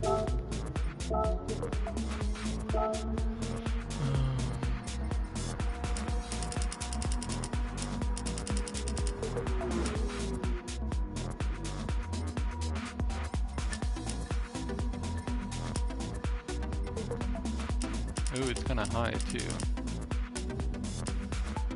It's at 110, and as low as I can go is 85. So I've just been doing like the 10 millimeter thing that your friend said.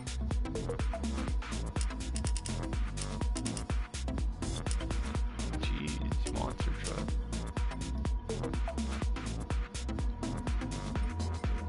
Maybe it would help if I put downforce down on the back too. So I'm at 200, 200. So maybe if I go 200, 250, see what that does. And then I had my, my frequency at 235 front and rear, and I bumped the bottom or the back to 190.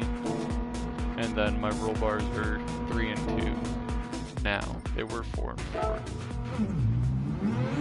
I guess we'll see.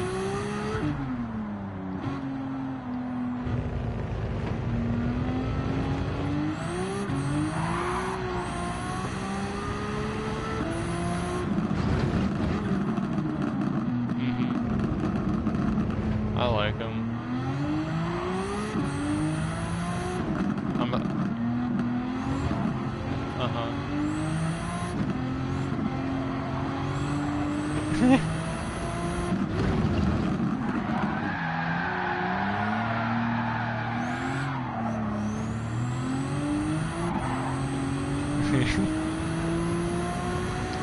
Yeah. It's just what I'm used to as well. Because this is all I've, like my main thing, so.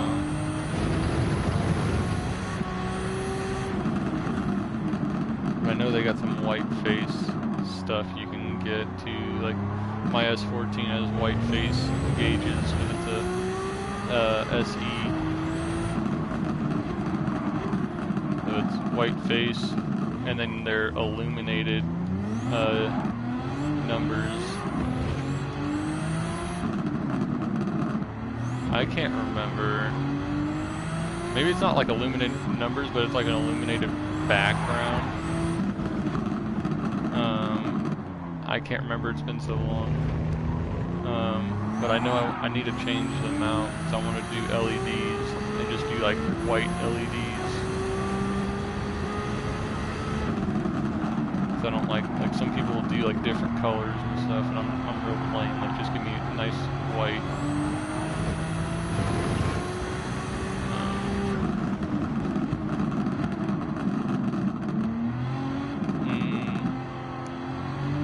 Nice. Like the red phase or something.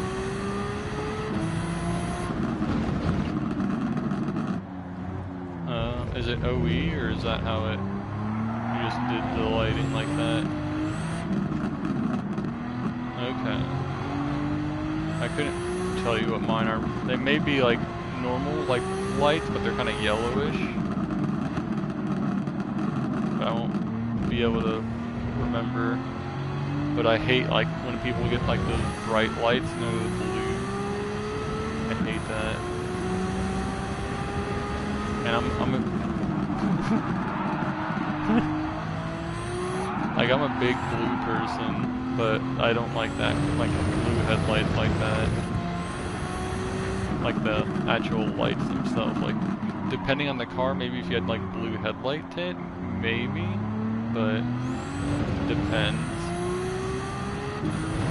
I always wanted to do yellow headlight tint on my car, and I've kind of strayed away from it, but it is JGTC vibes, so who knows?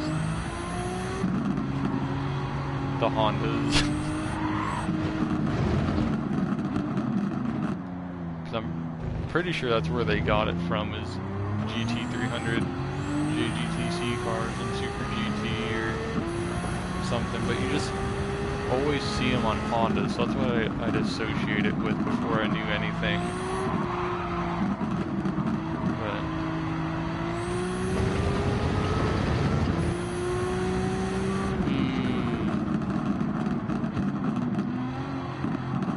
I can see that.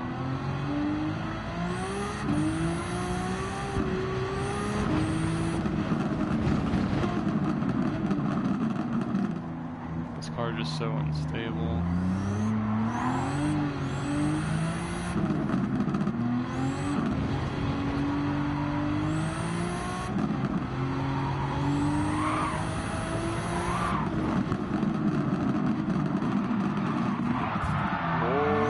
All-wheel drive drift.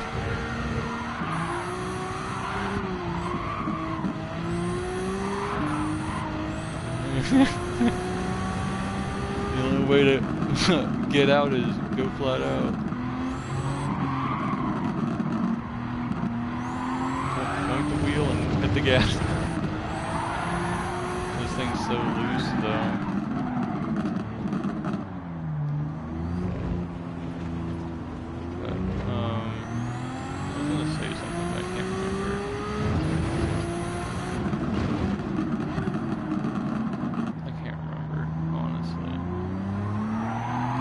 Get a set of OEM.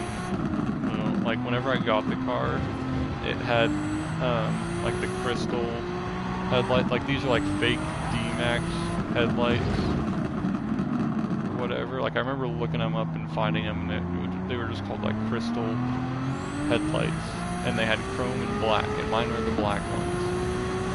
And then they had matching taillights too, and I have those taillights, and they're D-Max taillights, and I don't like them. They're probably honestly the same as D-Max, just not labeled the same. But mine are getting kind of foggy and whatnot, and I just want like OEM glass headlights. But taillights I'm indecisive about, because I did want OEM, but now they're just so expensive. But like I'll pay like a good price for good like OEM headlights, but the tail lights, since there's like other options, I may look into it. Just have to see. But the headlights, it's either like D-Max, fake D-Max, or OEM, you know? And it's like, okay, OEM.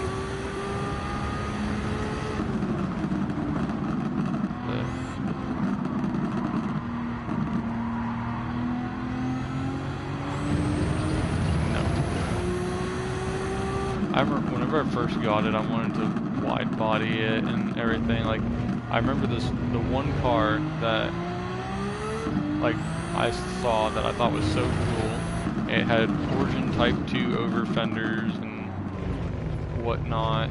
I forget what kind of other body kit, and it had Cosmos XT206Rs on it. And I was like, I want those over fenders and those wheels. And I saved up like the amount for the wheels whenever we were going to the bank to get like the loan for the car, or the check, or whatever. And then I had put that money towards the car, and I was sad. Because my parents pulled it out of, they had like a savings college fund thing for me, so the money came out of that for the car, but I put $1,000 towards it. I don't even know how I managed to save $1,000, honestly.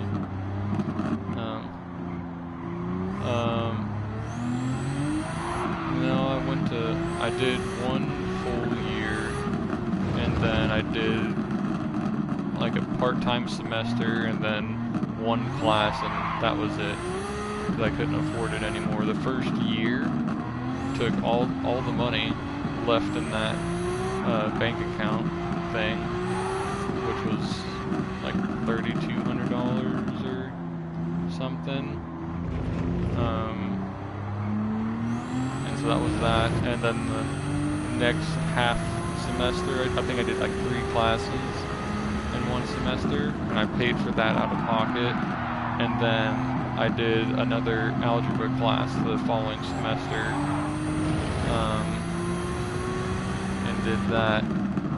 But then after that, I just was done because I didn't have any money. I couldn't afford to keep doing part-time work, or I think I worked full-time whenever I went to that half semester and did those 3 classes. And that single class, I went back to full-time, but I couldn't do all that, and then being able to, trying to pay for it, because I was going to school to be a mechanical engineer, but I wasted all my money on, what do they call it,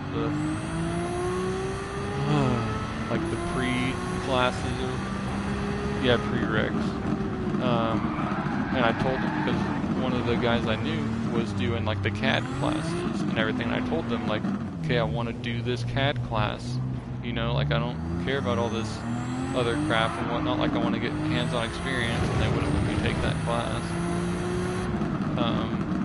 and said I needed to get all my prereqs, and I just couldn't afford it, and there was no point, and oops, I'm not paying attention.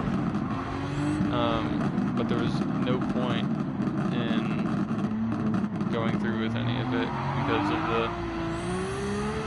the time it would take to do everything and do it properly. Because I'd work it was an 8-hour job, and I think I went to the class in the morning. And then right after the class, I'd have like an hour after the class till I had to go to work. But my work was right across the street from the school. So I'd go into work, and I'd just sit there and do my homework and whatnot. Then I'd go to work. But I got off at 7:30 or something. Like, it was an 8-hour shift, but I stayed there for 8.5 hours because of lunch, and sometimes a little bit longer depending on the day.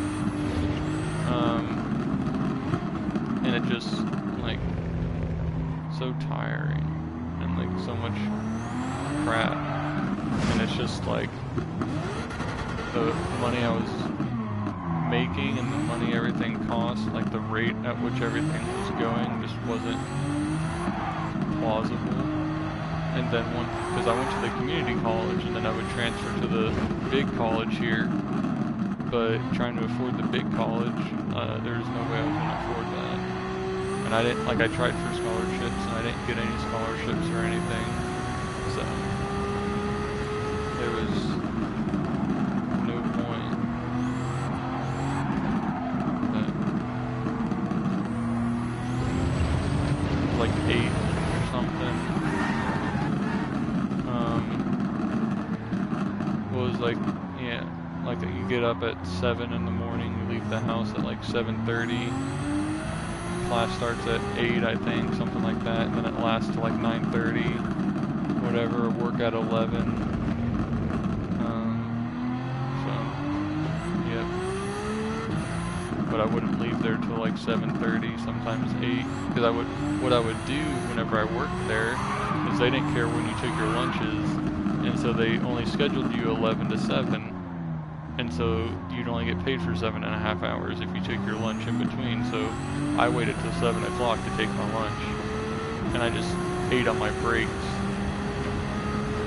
And that's what I would do. Yeah. Yeah.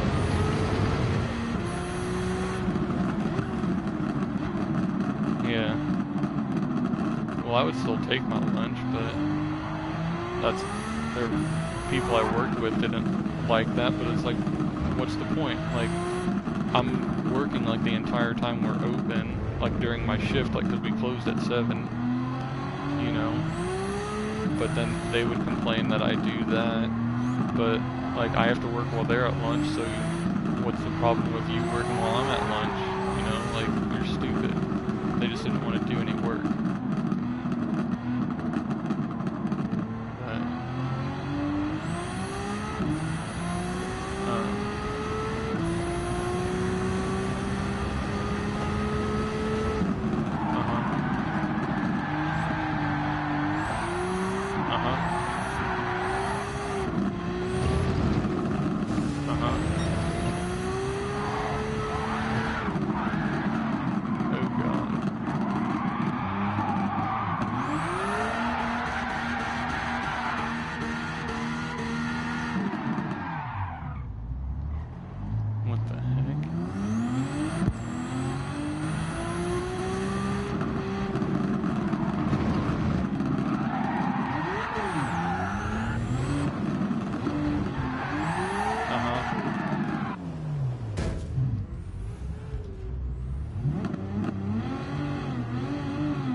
That's nice, though.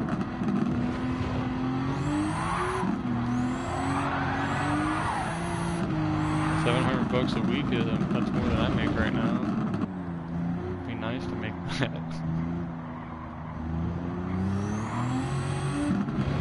Or I guess, is that 700 Canadian? Oh, okay, I'd have to look up the conversion, and I'm not sure what it would be. But I think your guys' number is bigger than ours would be. So maybe it would be the same as what I make.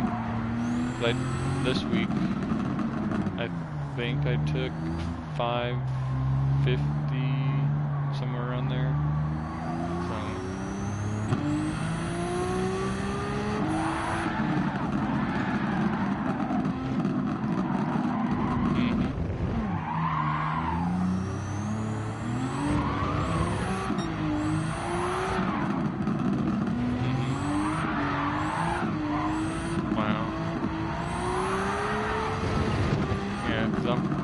Find something I can be with long term that I can afford to like live on my own if I want, and then be able to still afford my car at the same time. And then that's another reason why I'm trying to do this side business too. You know, it's just trying to make a little extra money on the side, but it's something I enjoy most of the time. Because it is stressful trying to do it, like, develop, like, okay, like, what post, or what should you do, and I try and have, like, a way of doing things, you know, but it's, like, it's difficult mentally for me, because I see, like, all the effort I'm putting in, and I don't see much return, you know, for everything that I'm doing, so it, like, drains me mentally. Trying to do this all. Yeah. Yeah.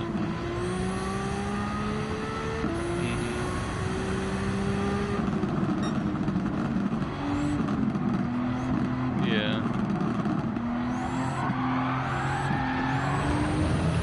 Yeah. because I had good results, like at the very beginning. My first post that got like a big attention, like bigger than I was expecting, was just a scan of the MCR GTR, you know, in a small little mod list with it, and I think it got like 500 or 700 likes or something on it, and at the time I was only getting like 100, 120 or something, so I was like, what the heck, you know? And at this time I don't think I had much video, and I wasn't very organized, or I should say as organized. And then like the next one was just another scan of an Evo 4, I think. No, like an Evo 3 or Evo 2, and it was a HKS car, but it was just silver, like it didn't have an HKS livery on it or anything. And I think that picture has like 3,000 likes or something now. Didn't make any sense. And so I think like the entire month of November or October, like every single week I'd get like 200 some followers or something. Like probably from the beginning of that month to the end of it, I had like 2,000, I gained like 2,000 followers or something. And my posts were getting like 1,000 likes or something for like videos, and most photos were getting like 500 or 600. And now I'm like, if I get 100, 200 maybe, you know, it's good. And so, yep. And it's taken me maybe like 2 months to get 200 followers or something, like just very, very slow now. Like whenever, maybe like a month after I started the page, like it just blew up, and then it just stopped. And so it's just trying to figure out, like, okay, like what happened? Like, is it the algorithm? You know, what is it? And trying to figure that out. And one of my friends has his own, like, e-commerce business, and he's been helping me out and telling me some of the algorithm stuff. So he's like, okay, like 3 posts a day. So I got that down, and I think 10 story posts, get that down. And I've been doing that consistently. And then he said, like, do a reel once a week or something too, and then go live once a month, is I think what he was saying. But I don't want to go live on that account, really. Like, this is me going live on that account. You know? But I don't really have anything to go live about on it, and so I'd have to develop some things and figure some things out, and just not, I don't know, but that's not a big deal for me.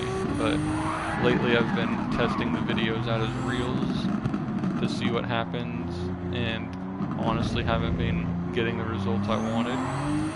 But I think I'm just going to stick with it and see. Like, it may just need to be like a transition period to see, but I'm trying to figure things out, because even then, like my normal videos, how they would do, like, I think they would only do like 400 maybe, if I was lucky. And just trying to figure everything out. And my friend said that people may not even know I'm selling stuff, and so I'm trying to figure out a way to make that more known, kind of, rather than just being a page that posts videos, you know? Because I figure everybody reads the caption for the most part, or something, you know? And I put, like, the first thing is, like, give a little description of what's going on in the video, to say what video it is, and then right below that, it says available in shop for this amount, or whatever it is, you know? So it's like, yeah. Yep. Which is very user-friendly, and they should be able to see that. But as far as, like, business stuff for the shop. I'm still new to all that and have been mostly helped in understanding all of it. But I'm not like some business person and understands like how to work with all that stuff, and I'm trying to figure things out, but I'm really not sure what to do, because I know my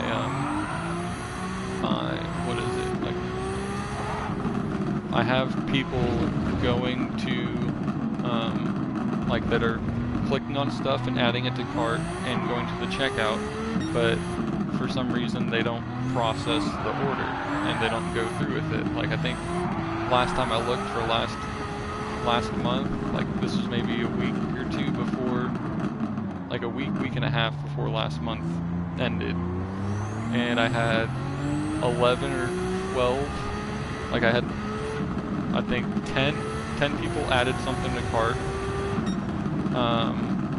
11 people reached checkout, I think, maybe it was vice versa, but like majority, like there was just like a 1 person difference between the people who added stuff to cart versus reaching checkout.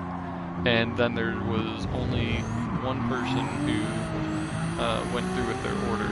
So I got 1 order last month, and just like trying to figure things out, you know, like I feel like most of what I have is priced decent, you know. Like some of the stuff I'm still trying to figure out. Like I got the 88 6 Club VHSs on there, and I have them listed at $50 a piece, but I'm willing to do like a bundle deal, you know, if someone wants to buy them all, and it's only missing 1 to be a complete set. And the reason I put them at $50 is because I found another store that had the same ones for sale, and they were selling them for like 60 or 65, and they were sold out of them. And so I'm like, okay, like $50, you know, and I know the 88 6 stuff goes for more because it's just the market it is, you know, and it being Keiichi and the impact on that community that he's had and the following it does have. So I feel like if someone's already sold them for 60, 65 bucks without the playback being confirmed, and me selling them for 50 and playback being confirmed, like, I feel like that's fair, you know. Like I'm trying to feel it out, you know. I'm not trying to,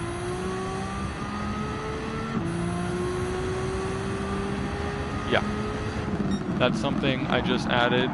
And that's another thing I'm trying to figure out too, is I implemented like that shipping and return thing on there, and the reason I'm doing international shipping now is because I discussed it with my friend that has been helping me, like I said before, and he doesn't do international shipping because if something gets lost or someone has an issue with their package or something, all of my items are irreplaceable. You know, like good luck trying to find another one for most of this stuff. Like some of it you can, but most of it you can't, you know. And so I want people to be like, I want them to understand, like, none of this is replaceable.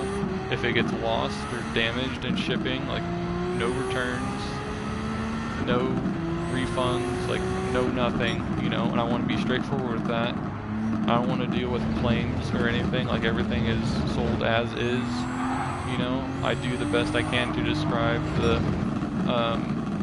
quality of everything and the condition of it, because I don't want to screw someone over, you know. I don't want them to make a purchase and I don't want to try and be sly about things and, you know, just to try and make a buck. You know, I care more about my appearance and my reputation, and I want to be known for being truthful and a good seller. So I've had multiple international orders. Like I've had 4 or 5 Canadian orders and 1 order from Britain, and everything's gotten there, no issues. or anything, but there's that 0.1% out of the 99.9% where something's going to go wrong, and I've just been told it's a hassle to go through it, and most likely insurance isn't going to cover stuff, and if something gets lost, like I said, like it's not something you can easily replace, if replace at all. Like, good luck trying to find it.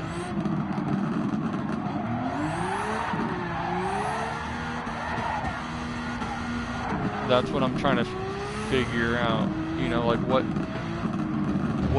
is worded wrong that could be turning people away from it? What reassurance do they need? Like, if something, like, with most used items, everything is sold as is and no returns. And magazines and stuff, like, with the mags on there, you can't view every single page, you know. But the mags I have aren't car specific either, and it's just like, you don't buy it for one specific car, you buy it because it's cool, or, you know, whatever, yeah, just whatever, or you want to collect it, you know, it doesn't matter the content, you want to add it to your collection, you know, you want it's, say, a missing piece of your puzzle, or missing piece of whatever, but if you got a question about it, you know, and there's something, like, is there, like, watermarks, or is, like, pages stuck together, or is there torn pages, or something, you know, like, if you have a question, ask, you know, and I'll let you know about condition, but on something like a magazine, there shouldn't be an issue on the condition, and everything I ship, I excessively protect, because I'm paranoid about someone not handling it properly, and I don't want anything to get bent or damaged or anything. Like, whenever I receive something from Japan of, like, a magazine or mostly, like, brochures and everything, they're always sandwiched in cardboard, so every single catalog, every single magazine, anything that was paper, I've sandwiched in between cardboard. I have boxes that I've kept and I've tried finding that have, like, clean cardboard on it that isn't dirty, doesn't have any creases in it, so that way whenever sandwiched it doesn't leave, like, an indentation or something like on the mag or on the thing or whatever. I put them in plastic covers too, and then put them in the cardboard, and just go, like, through everything very, very thoroughly to make sure that it's all protected, so that way I don't have an issue with something getting damaged. But I don't want someone trying to buy something and trying to return it because it isn't, like, what they thought it was or something, you know. Like, I describe everything, like, what it is, how it is, you know, like, it's all sales are final.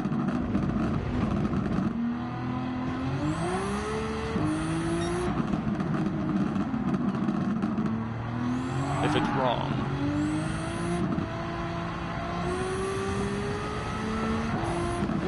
Yeah.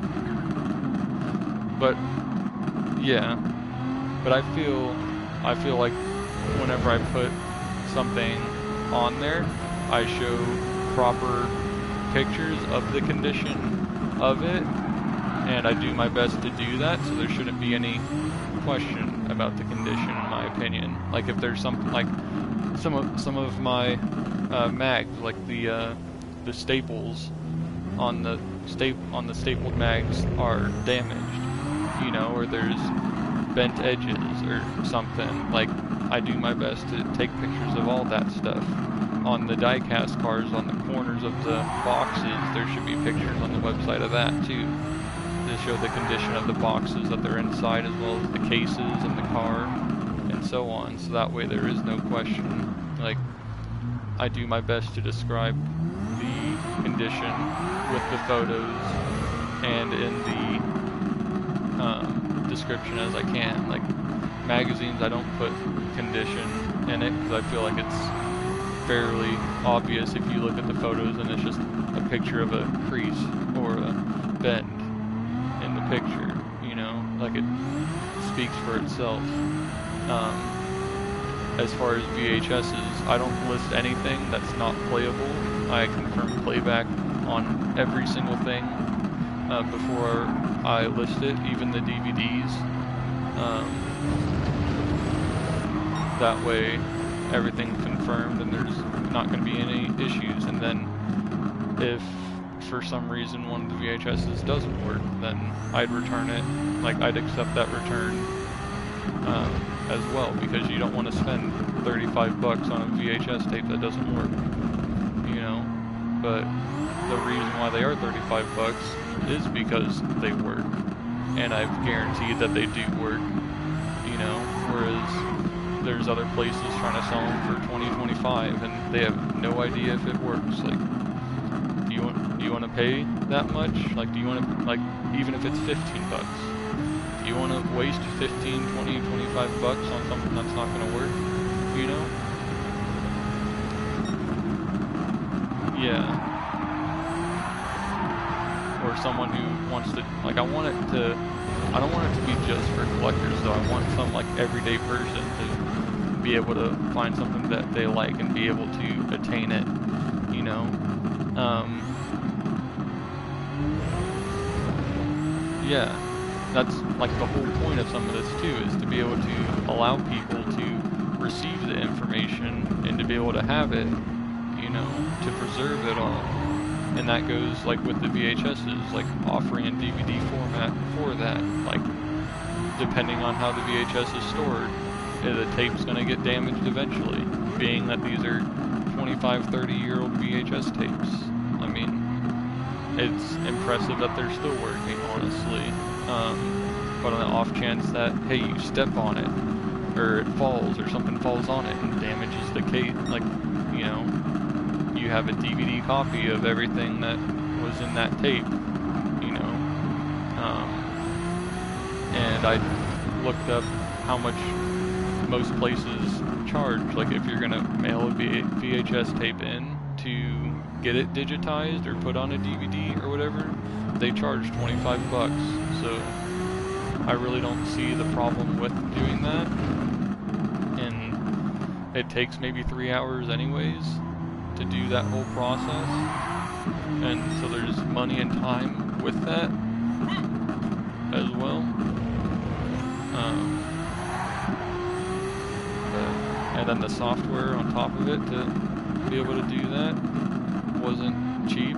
Like, I've gotten my value out of it for what I've been able to do, but I haven't had any return on it because of it, you know. But yeah, I'm trying to figure everything out, you know. I figure if it was like the shipping and return thing, that people would say something or ask a question or something, but maybe not. Maybe I need to reword it, because most of it's directed at international buyers. And that's why I put that down there, was the main purpose was for international people. But I wanted it to be equal for all buyers, and I didn't want, like, people to look at it as we're like, okay, only US people get this good deal or whatnot, only their orders can be insured, or you know, like if something happens. But I also put in there, you know, if you're, no matter if you're international or whatever, if there's an insurance on the shipping, I will put insurance on it at the value of the product. So if the product's 50 bucks and say shipping, tax, and whatever adds like another 20 bucks on it, I'll put the 50 bucks on there for that, but I'm not gonna put it on like the shipping cost and everything, you know. But like, I'll do that, and then like if something happens, like, it's up to the buyer, you know, to try and deal with it and talk with the insurance and whatnot. 'Cause I've heard it's Yeah. It, like, the VHS stuff is, and like all the videos is something I have like a big passion for, like I feel it, and so I enjoy doing it, but I kind of forget most of the time like why I'm doing it, and it gets tiring, and it's not fun all the time.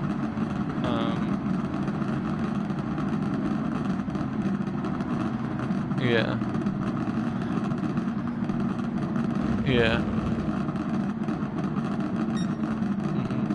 And I do all that on my breaks and lunch during work. So like my first break, okay, first post of the day, you know, and I only get 15 minutes, and sometimes it takes 15 whole minutes to do that. And then I make another post on my lunch break, and so another like today I went to, yeah, I didn't have any lunch today, so I had to go out and drive and buy some. So that took 20 minutes, you know. Then I got to eat, and then I gotta try and make the post. So I took a longer lunch than, you know, than I was going to, you know, so that's more money out of my pocket for that, whether, you know, be like 10 minutes or whatever, but still, but yeah, so we'll see. I forgot I need to put a poll up for what video to do. I honestly do not have very much option stuff right now, and it's mostly hot version and best motoring, so that's probably what I'll be putting up anyways. But I like to be able to, I'm trying to interact more with people and have that conversation with followers and whatnot, to be more interactive and let them have a choice. Like, what I'd like to do is have like a different sale each month and letting people vote on that. So like this month is a DVD sale, and how people voted to do the sale, you know, like what type of discount and whatnot. And so doing that as like an interactive thing and seeing what customers want, so that way it does help with sales, but it also helps building that relationship with people. Yep. And that's what's important to me, you know. And I don't see anybody else doing that, and it may come off, I guess, negative to some people as well.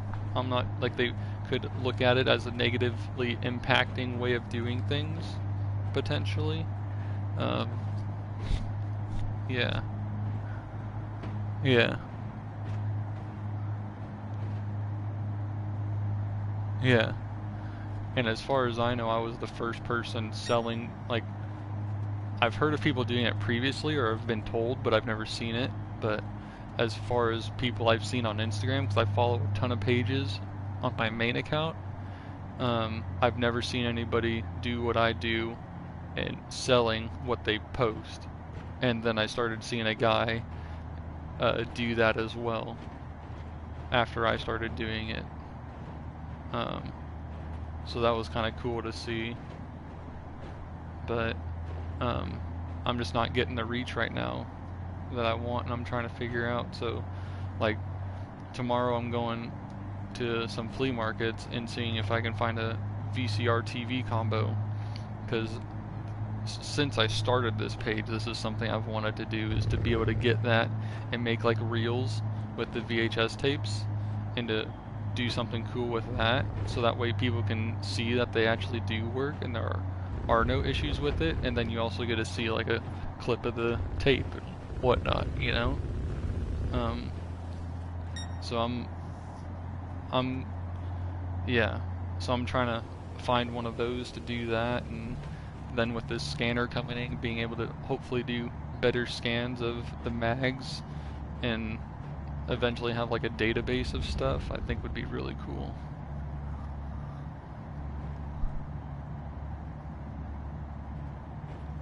Yeah, it may stress me out a little bit too, trying to come up with all this stuff and whatnot. Yeah, but I don't see anything happening, so that's it just makes it a little bit more stressful. Yeah, we'll see. Alright, well, I appreciate your time and whatnot. Alright, no problem. Always. It's fun. Alright, you too, man. We'll catch you later. See ya.